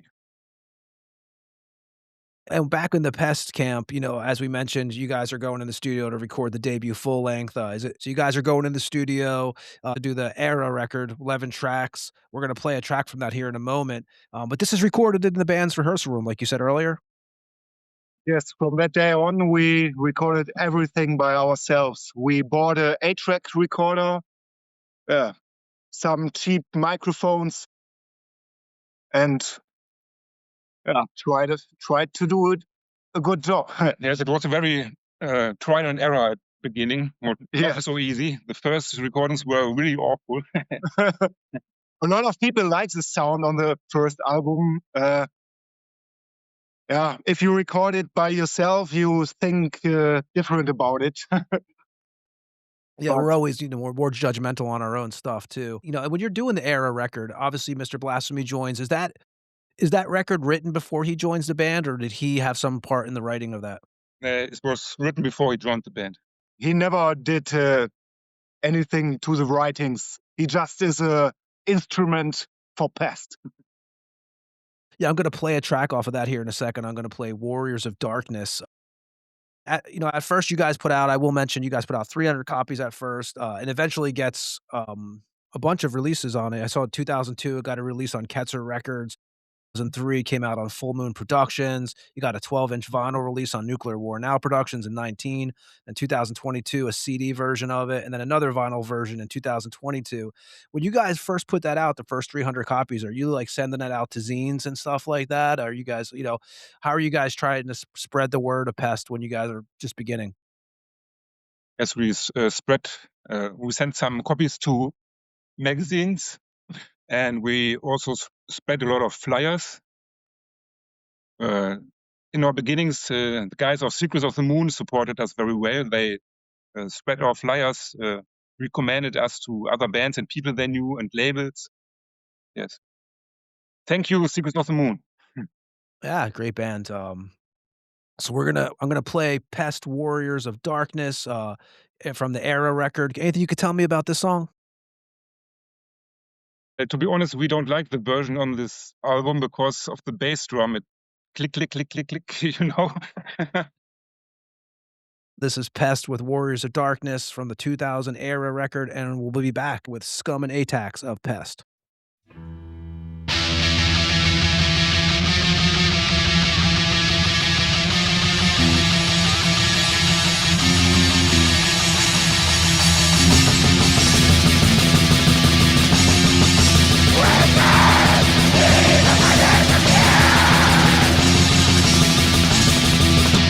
Yeah.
And that was Warriors of Darkness from Pest.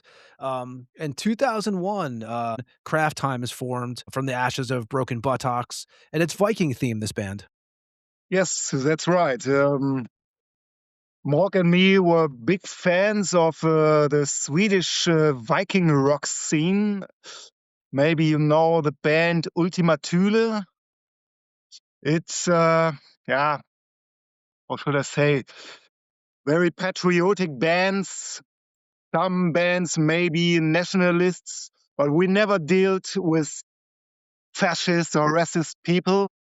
But we liked the music they created. And we were big fans from the country of Sweden. We spent a lot of holidays there. And since Bathory, I like the Viking themes.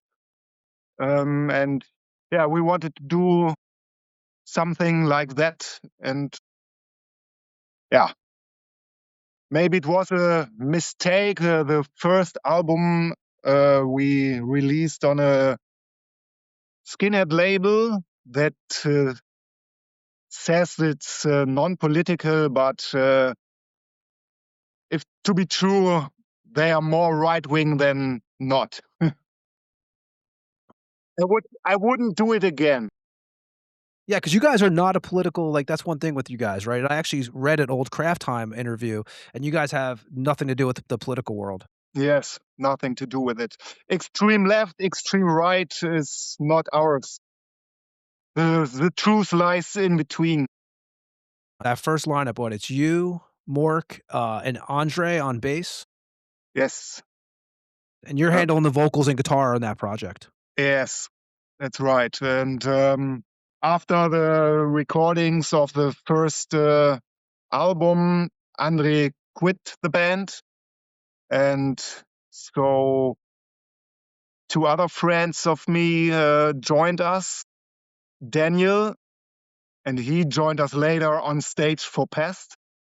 And he also played in the band Less Friendly. And the other guy, his nickname was Pesto. He didn't like this name anymore, but I only call him that way. Yeah, we were the same lineup for Kraftheim and Less Friendly. Yeah, and we played actually. We played some Less Friendly. We played the song "Commit Suicide" earlier, which we'll talk about Less Friendly in a bit too. Also, and with Kraftheim, you guys did 2 albums. Was it 2004 and 2009, and then a 7-inch. Yes, that's right. The You guys, 7-inch and the first album was on this skinhead label called Dim Records. And we wanted to, we didn't, we thought it was a mistake. And the second album we produced by ourselves and spread it by ourselves. and you guys played a total of 5 shows. Yeah. I think it wasn't more than 5 shows. We played one festival, metal festival, with bands like Doro, Pesh, and stuff. Then we had one gig in Sweden, where all the Viking rock bands of Sweden are playing. And yeah, that was very cool. Yeah, But well, a lot of strange people there. Yeah, I'm gonna play some Kraftheim here in a second, actually. And before I do that, I do want to ask Atax. You had a project called Atax. Yes, it was a mixture of black metal and ambient stuff. I released 2 demo tapes, demo CDs. What years did you release those, and did they have names to them? Bitte? What years did you release the demos? The first one was in 2000, and the other one, I think 2004. It was just straightly a studio band, also. Yes, just a And is studio. it? One Are you man still band. doing that? One-man band, yes. One man band. Is it pretty much done now, or is there a chance you're gonna do that any more of that? I don't know that I will do it again. It's over. But So never say never. I don't know. That's good. Yeah, you never say But I never. have no plans at the moment. I'm gonna play a track from the Kraftheim here. I'm gonna play Die Varusschlacht. I'm not sure if I'm pronouncing that correct, but It's called Die Varusschlacht. It's a song about a very famous battle 2,000 years ago in Germany where 3 Roman legions were defeated by the Germans. The Germanics. I'm going to play that now. This is Kraftheim with Die Varusschlacht. And is what the name of the name of the demo was, or the album was, is Midgard Zorn? Midgard's Zorn. Midgard Zorn. Okay, so this is Midgard's Kraftheim with Die Varusschlacht from 2009. We'll be back on the Tampa Morgue with Scum and Atax after this track.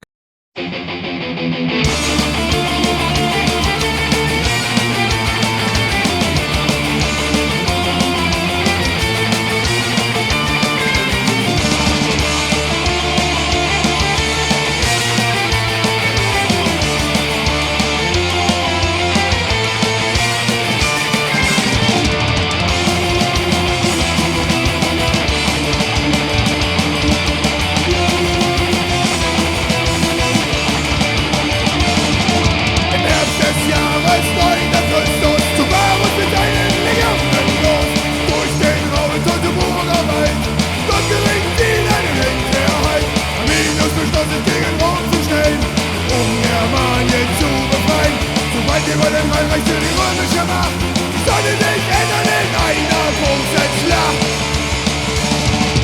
Überrascht man den Demonstranten, deine Chance heranzukommen. Eingeschlossen Frankreich und Rom, den Angriff von Konstantin. Eine einzige Attacke, der Revolver dann zur Folge hatte. Übel und sie bestraft, bei Legion nach linke Raum.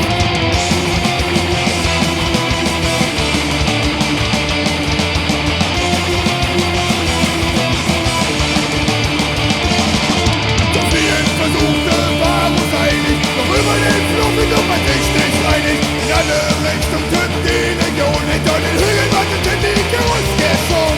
Jeder Flussweg war versperrt, nur wenige entkamen, denn die waren zu schwer.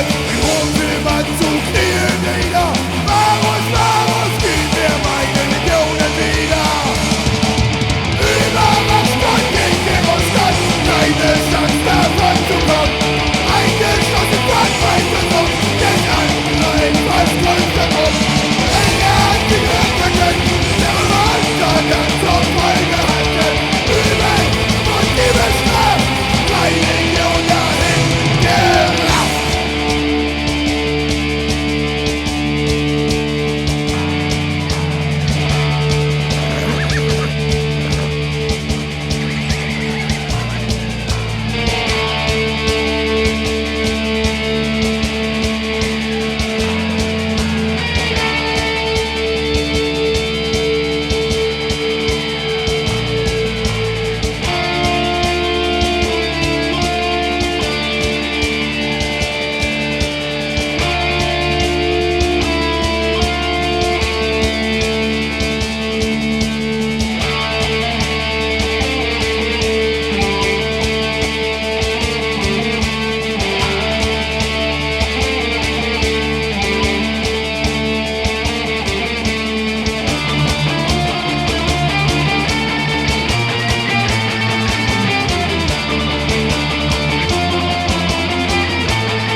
That was Kraftheim, and 2001 also sees the formation of a band Less Friendly, which we actually, like I said, we played the song "Commit Suicide" at the beginning of the show. So you recorded the band's first demo in 2002 for that? Yeah, that's right. There we were three guys in the band, and a short time after the first demo, the Michael was his name. He left us, and Daniel came with Pesto, and yeah, we want to just have fun doing some rough, hardcore thrash punk. And you guys did record a full length, but you got in 2003, but you guys never put it out. Yeah, we are lazy bastards, and we didn't try to get a label who wants to release it, and it was forgotten then. How many Maybe tracks did you someone guys listens have? to the song and says, "I want to release it." That would be great. Yeah, the song's killer, man. And how many tracks did you guys record for the full length? I think must be 25 songs. 5 songs, okay. And you guys played gigs up to 2008? After 2008, we didn't play gigs anymore. We just played 5, 6 gigs near our hometown. We've got a nice venue in Osnabrück. It's called the Bastard Club. And nowadays there are many good bands around death metal, thrash metal, punk, or everything you want to listen to. And we played 2 times there, and the other gigs, we had 2 gigs on a biker weekend.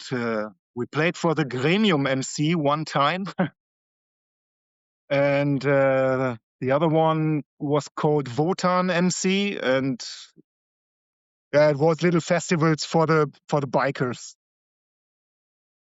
In that band, so you guys did that, and that's pretty much like I said, I know you guys recorded a full length but didn't release it. So that band you put to the side, and then 2001, plays what I think was your guys' 3rd live show. You guys mentioned Secrets of the Moon earlier. You guys played Dawn of the Goat Festival with Secrets of the Moon, Wolf's Winter, and Plagan.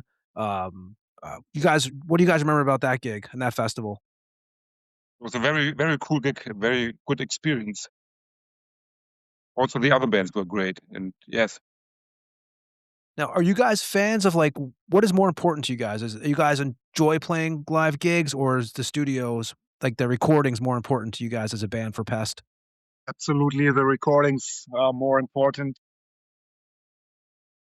Yes, and And I are don't you like guys- live gigs because I hate being on the road. I hate the waiting before the gigs. I prefer to write new songs and record them. Yeah. The most gigs we have been to, we had sometimes we drove for 5 hours, and when we arrived there and there were 30 people in front of the stage, nobody knew us, and we thought, why do that? Yeah, definitely. And you guys mentioned the standing around and waiting all day. And that is something that people don't really realize when you play these gigs. A lot of times you get to the venue and you got like 9 hours just to kind of sit there and wait, Yeah. Um, and it's definitely. If we would get hundreds of fans in front of the stage, would be maybe other experience. But we think the most fans are spread around the world. In Germany, we have not so many fans. Sometimes we think that. Yes. You guys don't do much press. I mean, and you guys do have the people who like Pest, they love Pest. You guys have always really kind of stayed underground. Is that intentional? Yes, we never wanted to get big. We mainly do the music for ourselves. Yeah, we don't want to get. We record everything in our rehearsal room to have no pressure, to take all time we want to take, and yeah, it's nice to when people say that they love what we're doing, but if nobody would love it, we wouldn't change anything.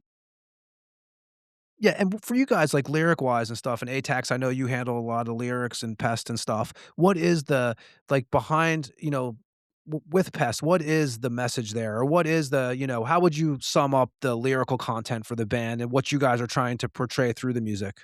We don't want to give any message to the people. The lyrics are just dark lyrics for dark music. They are about death, darkness, Mi- hate, Misanthropic. sorrow, anger, or hate against humanity and humanity and religion. Yeah, but we don't want to spread any message. So 2001, you guys do the album, and this is released under Fog of the Apocalypse Records out of Germany. How do you guys get involved with that label? Well, it was planned that Ad Ipsum should be released by Ketzer Records, but he was overbooked at that time, and we didn't want to wait, and so we came in contact with Fog of the Apocalypse. You guys also got a vinyl release through that also on that record. Is that the first time you guys were ever on vinyl? Yes. Yeah. Yes. For sure. And you guys have a, you guys are from the 70s also. I was born in the 70s. Do you guys have a favorite format? Is it vinyl or CD or what's your format of choice? Only vinyl is real. I have more than 3,000 records at home, and there's no space anymore. I have to sell some stuff. I have the same issue. I know, man. How about you, Atax? Same thing? Yes, vinyl is cool, but to be honest, I mostly listen to CDs before it's more comfortable. Yeah, we always talk about on here, man. Most episodes too. A lot of bands now they only release digital formats, and for me, that's maybe it's because I'm born in the '70s, but it's hard for me to take an album for real if you can't hold it and like look at it. Like you mentioned earlier, Atax, when you used to see album covers back in the day, that's how you would choose your CDs. I mean, you were kind of taking a risk, but that's pretty much how you shopped for records. All of us, you know. So Well, yeah, a cool cover artwork is much better on vinyl. Yes. Yeah, definitely, definitely. And and speaking of the artwork on vinyl, Scum, you do a lot of the layouts for Pest. Yeah, that's right. Since Tenebris Abortis, I did all the layouts. Vademori? Vademori was done by Ketzer, I think. Yeah. Vademori was done by Ketzer, and after that,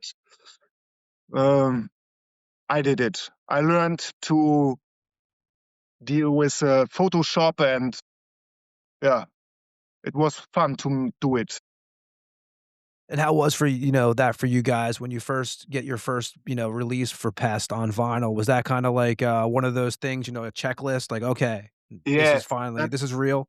Absolutely, that was great, and I could add it to Kraftheim. That was one that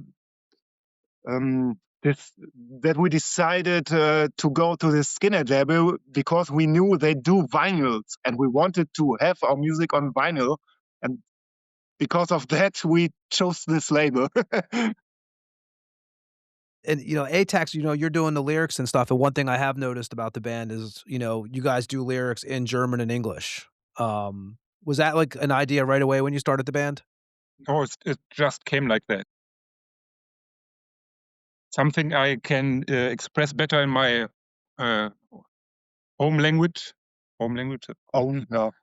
Yes, and something I think that sound better in English. It just comes like that. And Atax, while we're talking about that, you also put out another dungeon demo in 2003, 4-track demo, which you mentioned earlier. Or 2003 that came out.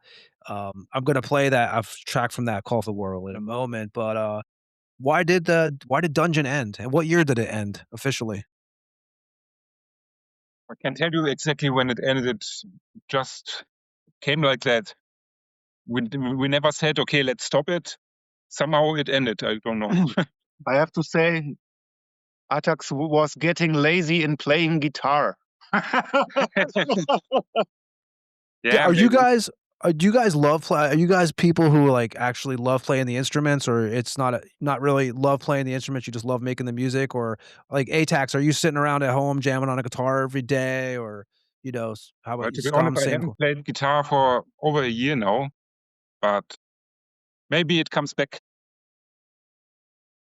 And with Dungeon, you also 2020 there was a compilation, right? That came out with the both demos on there on a French label.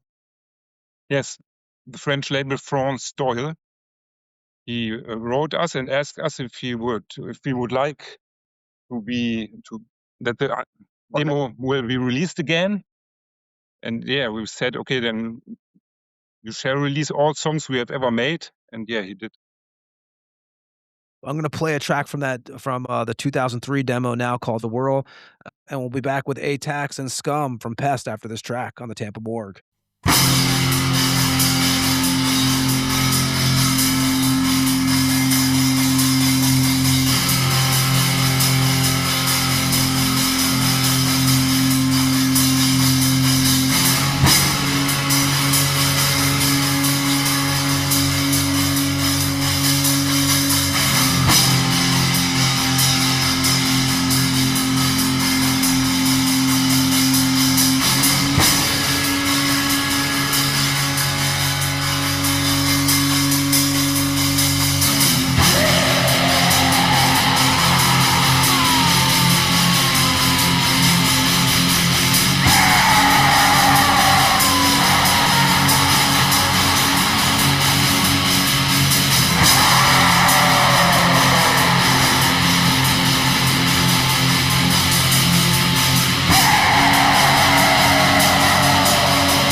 That was Dungeon with the Whirl, the 2003 demo.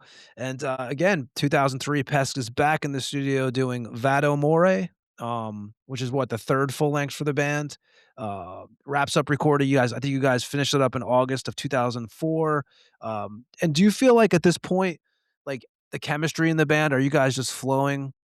Like everything's just coming. Is it like the longer you guys been together, is it easier to write as a unit now with you and Mork and the guys? The first two albums we recorded, we always met together as whole band in the rehearsal room. But since Vado Mori, sometimes I was alone with Mork, sometimes Atax was playing alone with Mork, and writing songs. And when we have had all songs together, we never practiced all together. Atax didn't learn my songs and I didn't learn Atax songs. We just recorded it with Mork, arranged it, and yeah. There are only a couple of songs we put ideas together in the songs. Most times it's my song or it's Atax song. Okay, then you just bring it to the table and you kind of just everyone figures it out. And you guys also released that. You guys mentioned Ketzer Records out of Germany. How did the relationship with Ketzer start? Well, I can't remember exactly. I think Alex from Ketzer got a flyer of our first album Era. Then he wrote us that he would like to take some CDs to sell them in his mail order. Yeah, and later he offered us to re-release Era on tape. Yeah, and that was the beginning of a long cooperation. When do you guys start noticing you're catching attention outside of Germany? What year did you guys start noticing that Yeah, it was transition? very surprising. It was a time before the internet, and we got letters from all over the world. It was really awesome. After you guys did the Vado More full length, you guys did the 2007 6-song EP, if I'm correct. Well, there was 3 years behind that, right? What was the reason for the time between the releases? I think you mean the mini LP. Yeah, the 6-song EP. It was released 2005, I think. I think too, yes. There were not 3 years between. Okay, so it was only 2 years between. Yeah. We got an offer from Nuclear War Now Productions to release a vinyl, and we just recorded Vado Mori. And yeah, we also had written the most songs of Tenebris Abortis, but had no lyrics at all. And yeah, we wanted to make this vinyl very quick. And so we decided to take a selection of all stuff we did before. There was an intro from the demo and one song from Era, one song from Atze Ipsum, and one song from Vado Mori, and 2 new songs. And yeah, that was a cool release. We also were not really satisfied with the original versions of Am Ende des Weges and Warriors of Darkness, so we recorded them again. And you guys also on that, you guys You got a tape release on that too through Primal Vomit in 2011. And then, how do you guys get involved? You also did a 12-inch with Hayden's Heart. How do you guys get involved with Hayden's Heart?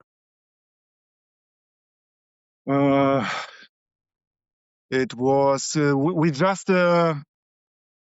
the band was done after Tenebris Abortis, but one day Arjan from Hayden's Heart wrote us and said he was reading that we are not complete in our lineup, and he offered to play the bass guitar for us. And we thought, okay, that's cool. Let's give it a new try. He could give us gigs. He's very in the scene. And yeah, we tried it. It was great, and automatically some new songs emerged. And Buried was written in that time. We played some gigs with Arjan and with Daniel together on stage. Yeah, and then Rock passed away. And with Arjan also played in what, Black Death and Cultus also. He was involved in other bands and stuff, and He plays in 1,000 bands. yeah. And you guys mentioned the Tenebris album with 10 tracks. You guys do that.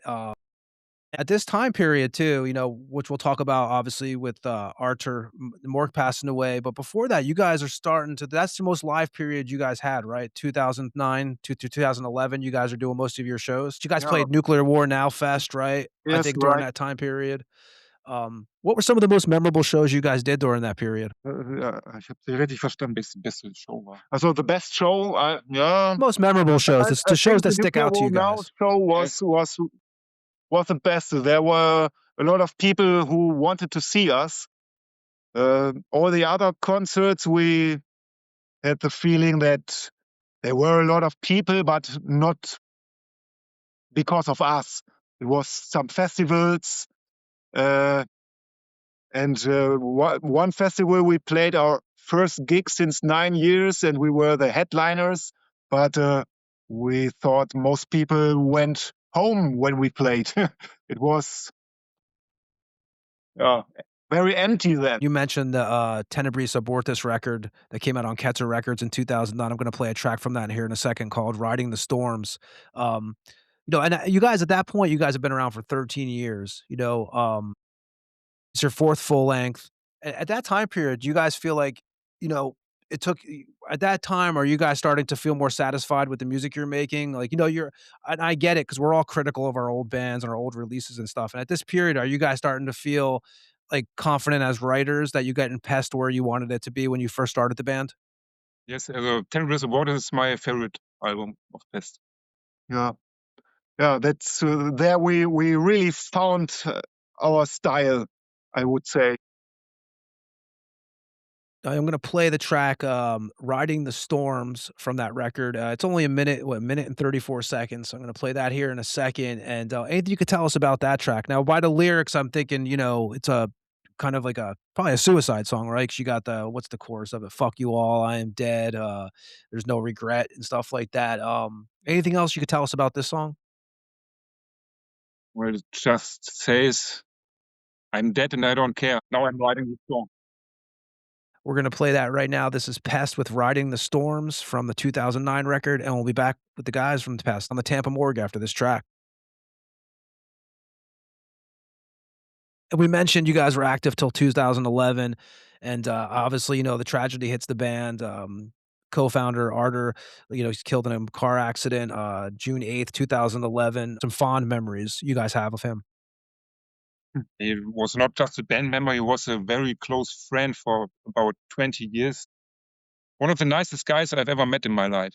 A very, very funny person. Total positive. Yeah.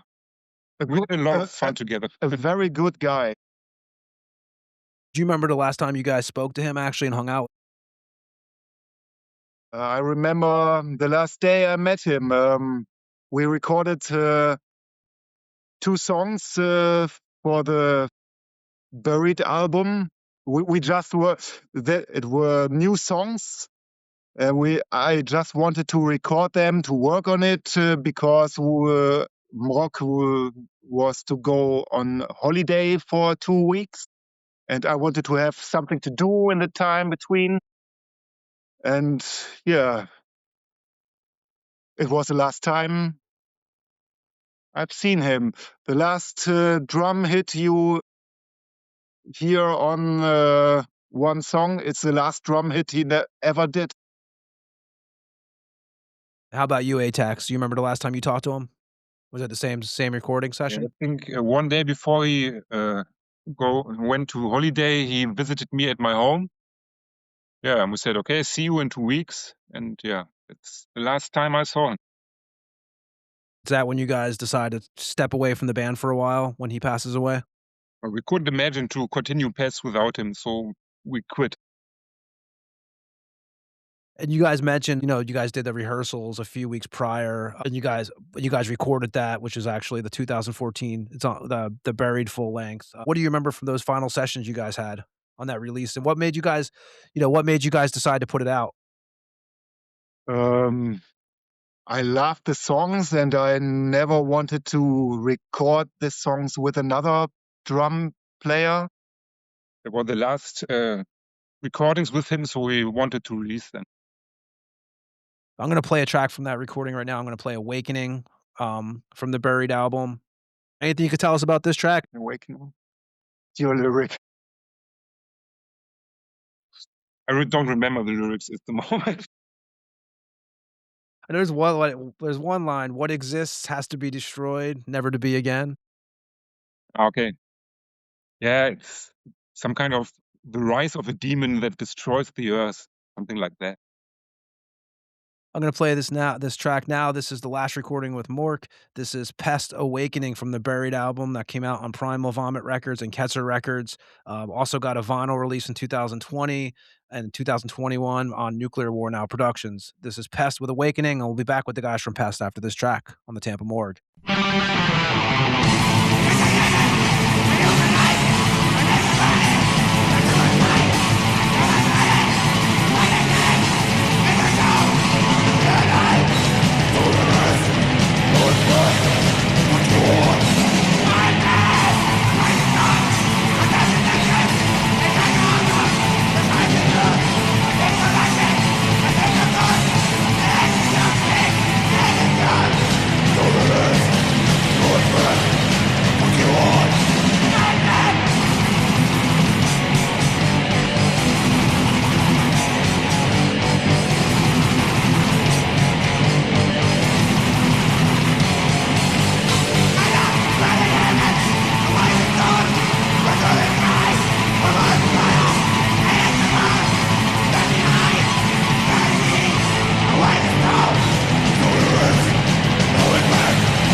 And that was Awakening from Pest.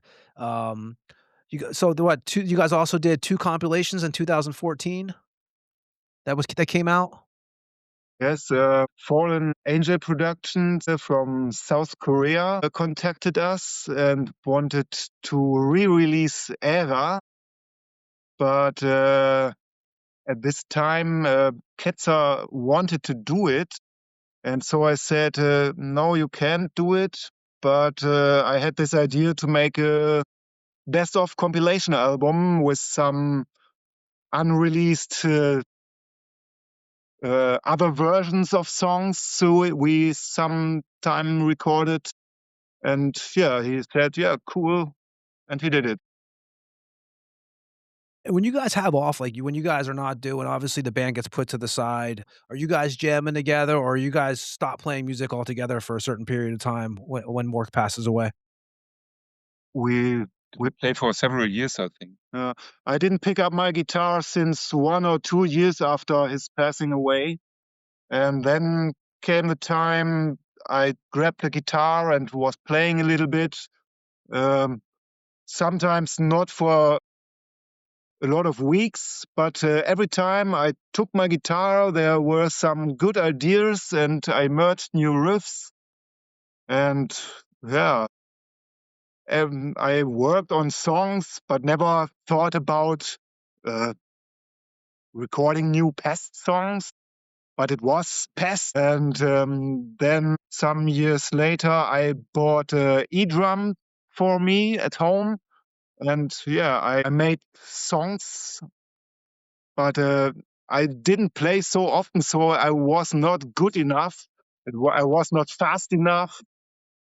And yeah, it took some more time till I met Brandt, who plays guitar on our new album.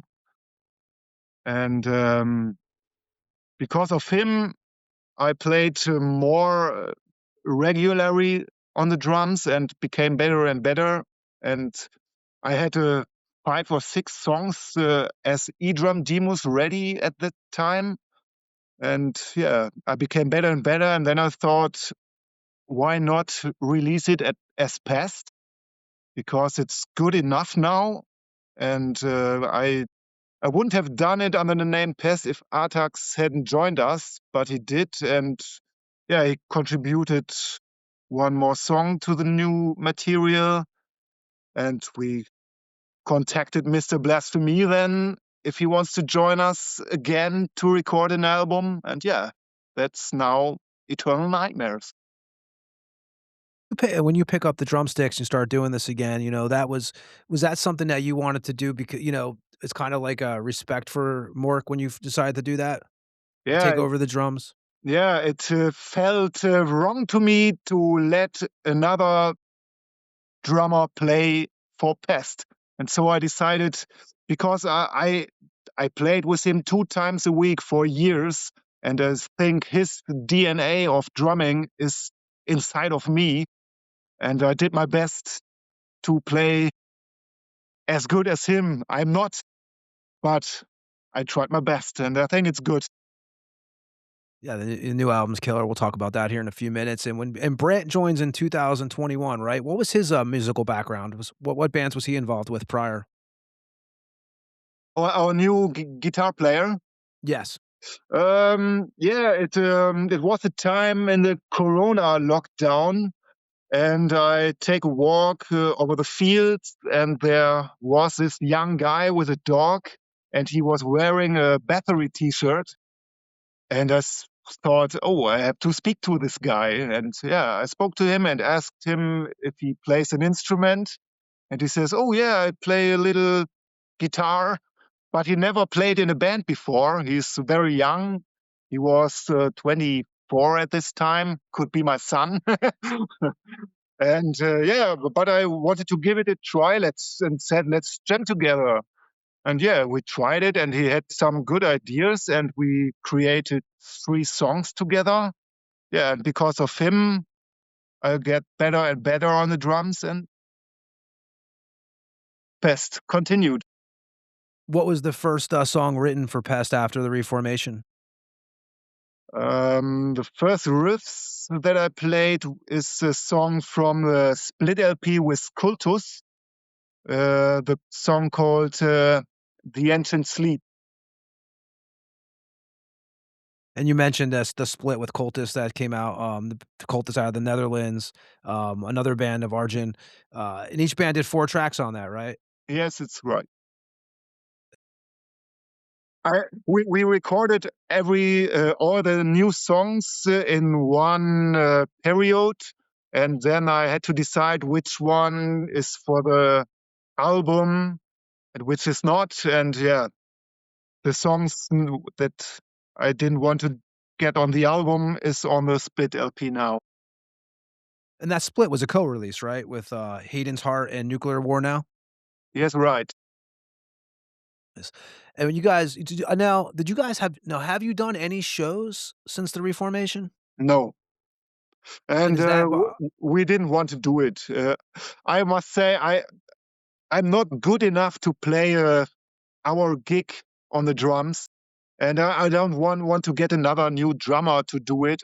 I would like to play guitar on the stage, and I think we will never play live again. I was gonna ask you that, okay. And that brings us to the new record that you guys put out, October 16th, 2025, Eternal Nightmares. We actually opened up the show with Eternal Nightmare, from the record. 9 tracks, and when you're putting the material together for that, is it since you guys stepped away for so long, was it weird at first, or did you kind of feel like, it sounds odd maybe, but did you kind of feel like it's first of all, I'm pretty sure, Mork would want you guys to do this. I don't think he would want you guys to stop. Um, was it done in his memory? What was the inspiration behind the new record?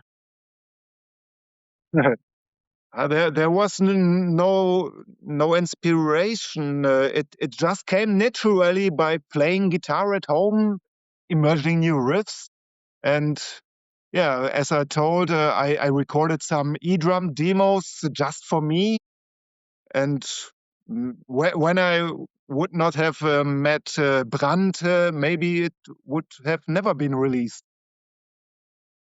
How long did you guys spend in this, like, recording that record? The recording time was not so long. I think it was 2 months in early 21. 21 or 22? 22, I can't remember.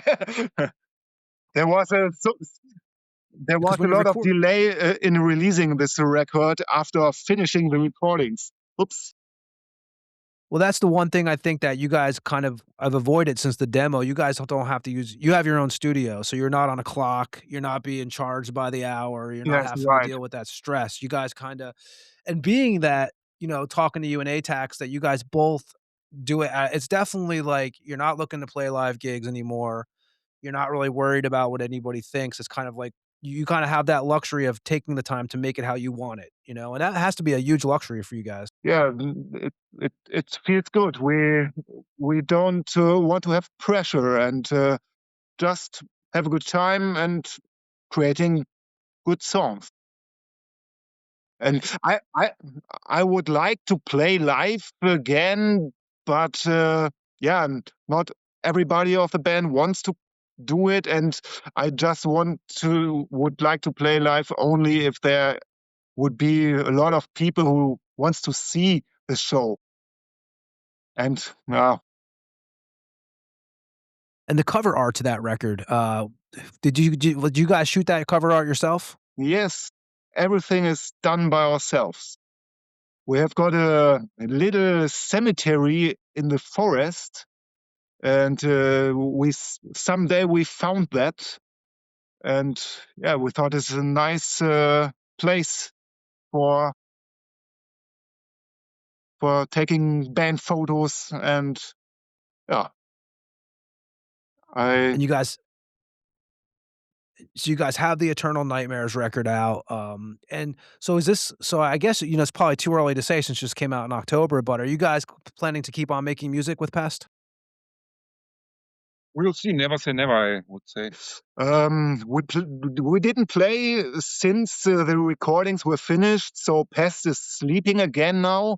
But I already wrote 2 new songs, and yeah, sometimes I'm playing, and I want to do some more stuff, but I can't say how long it would take to do it. And the people who wanna pick up the new record, did you just send them to, Hayden's Heart, or do you guys have what do you guys have a Bandcamp or anything, or what do you guys use for merch, or do you guys just kinda send everybody to the label? The label is doing everything. We have just our contact address. Sometimes people write to us and ask for merchandise, but the most things is doing by Hayden's Heart. And do you guys have any other projects that you guys are doing outside of this, or do we cover everything tonight? No, that's all by now. Well, I did with a friend of mine a project named Leviathan, an ambient project, but we only released 1 CD and gave it to some friends about 20 What year? years What ago. what is that active now? Was that new? Is it newer, or is that in the past? Please again? Was very in the past. Yeah, 20 years ago. 20 years ago, and that was I have got Leviathan? a little other project. In the time after Morgue's passing away, I just met sometimes 2 old friends. One of them is a little bit drumming, and the other guy has a lot of shit in his head, and he sings weird stuff. And we just go in the rehearsal room, play record on the recording machine, and jamming and do funny shit. It's nice. Yeah, I appreciate like I said, I appreciate you guys coming on here. I had never seen you guys do any interviews before. You know, You did it perfect. Yes. Was very good. thanks. Thanks, man. So, hey, and again, killer new record. And there is anybody who hasn't seen, there is, Pest footage from live shows of the past online. And I saw, you guys have the whole doctor mask on some of the set. If some promoter contacted you about playing a festival, would it be something that you guys would consider at least? Maybe when it's a very good offer to play and the work is, I don't know the word to say now. Wenn sich lohnt. But it's worth doing that. It has to make sense for you guys to do it. Yeah, I would like to do it, but I need a drummer then, because I can't do it. I can't do Morgue songs, every songs. We played in the period of recording Eternal Nightmares. I played some old songs like Era and The Glimmer. But as I said, a whole set from 45 minutes to 1 hour, I wouldn't be able to do it. So at least it's open, so possibly you guys can do a festival. And anybody looking for anybody looking for information, anybody who wants to find anything pest related, where would you guys send them? Do you guys have an Instagram page and stuff, or do you guys stay off of that? We didn't deal with social media at all. The people have to contact Heiden's Heart or write to info@pest-musik.de. Guys, I appreciate you guys coming on here. And I'm gonna play The Gates on the way out of here. But yeah, again, guys, good luck with everything, man. Yeah, for you too. Yeah, Maybe yeah. we'll see another release in the future. I hope so. Yeah, and if you do, just contact us. Appreciate you guys giving us your time tonight. Thank you for us. Yeah, thank you for inviting us. Definitely. And I'm gonna play. So anything, again, you don't have, if there's nothing about the song, you don't have to tell us. But I'm gonna play The Gates here from Eternal Nightmares. Anything you could tell us about this track? It's about a guy who wants to get into hell. All his life he asked what it's like behind the fires, behind the gate to hell, and wanted to join all the demons there and be one of them. Play that track now, and Atax and Scum, we'll say goodbye to you guys here in a couple minutes. Everybody else, we're going to play this song for you. Anything you guys want to say on your way out? Best wishes for the Tampa Morgue in the future. And thank you for inviting us. Stay metal. Yes, stay dark, stay metal. Thanks, guys. Appreciate it. And this is going to be Pest with the song The Gates from Eternal Nightmares that came out October 16th, 2025 on Hayden's Heart Records. We'll be back on the Tampa Morgue with me and Ed after this track.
Hello, Tampa Bay Morgue listeners. This is Joe from Circle Rehearsal Studio, Tampa Bay's rehearsal giant with 33 years of service.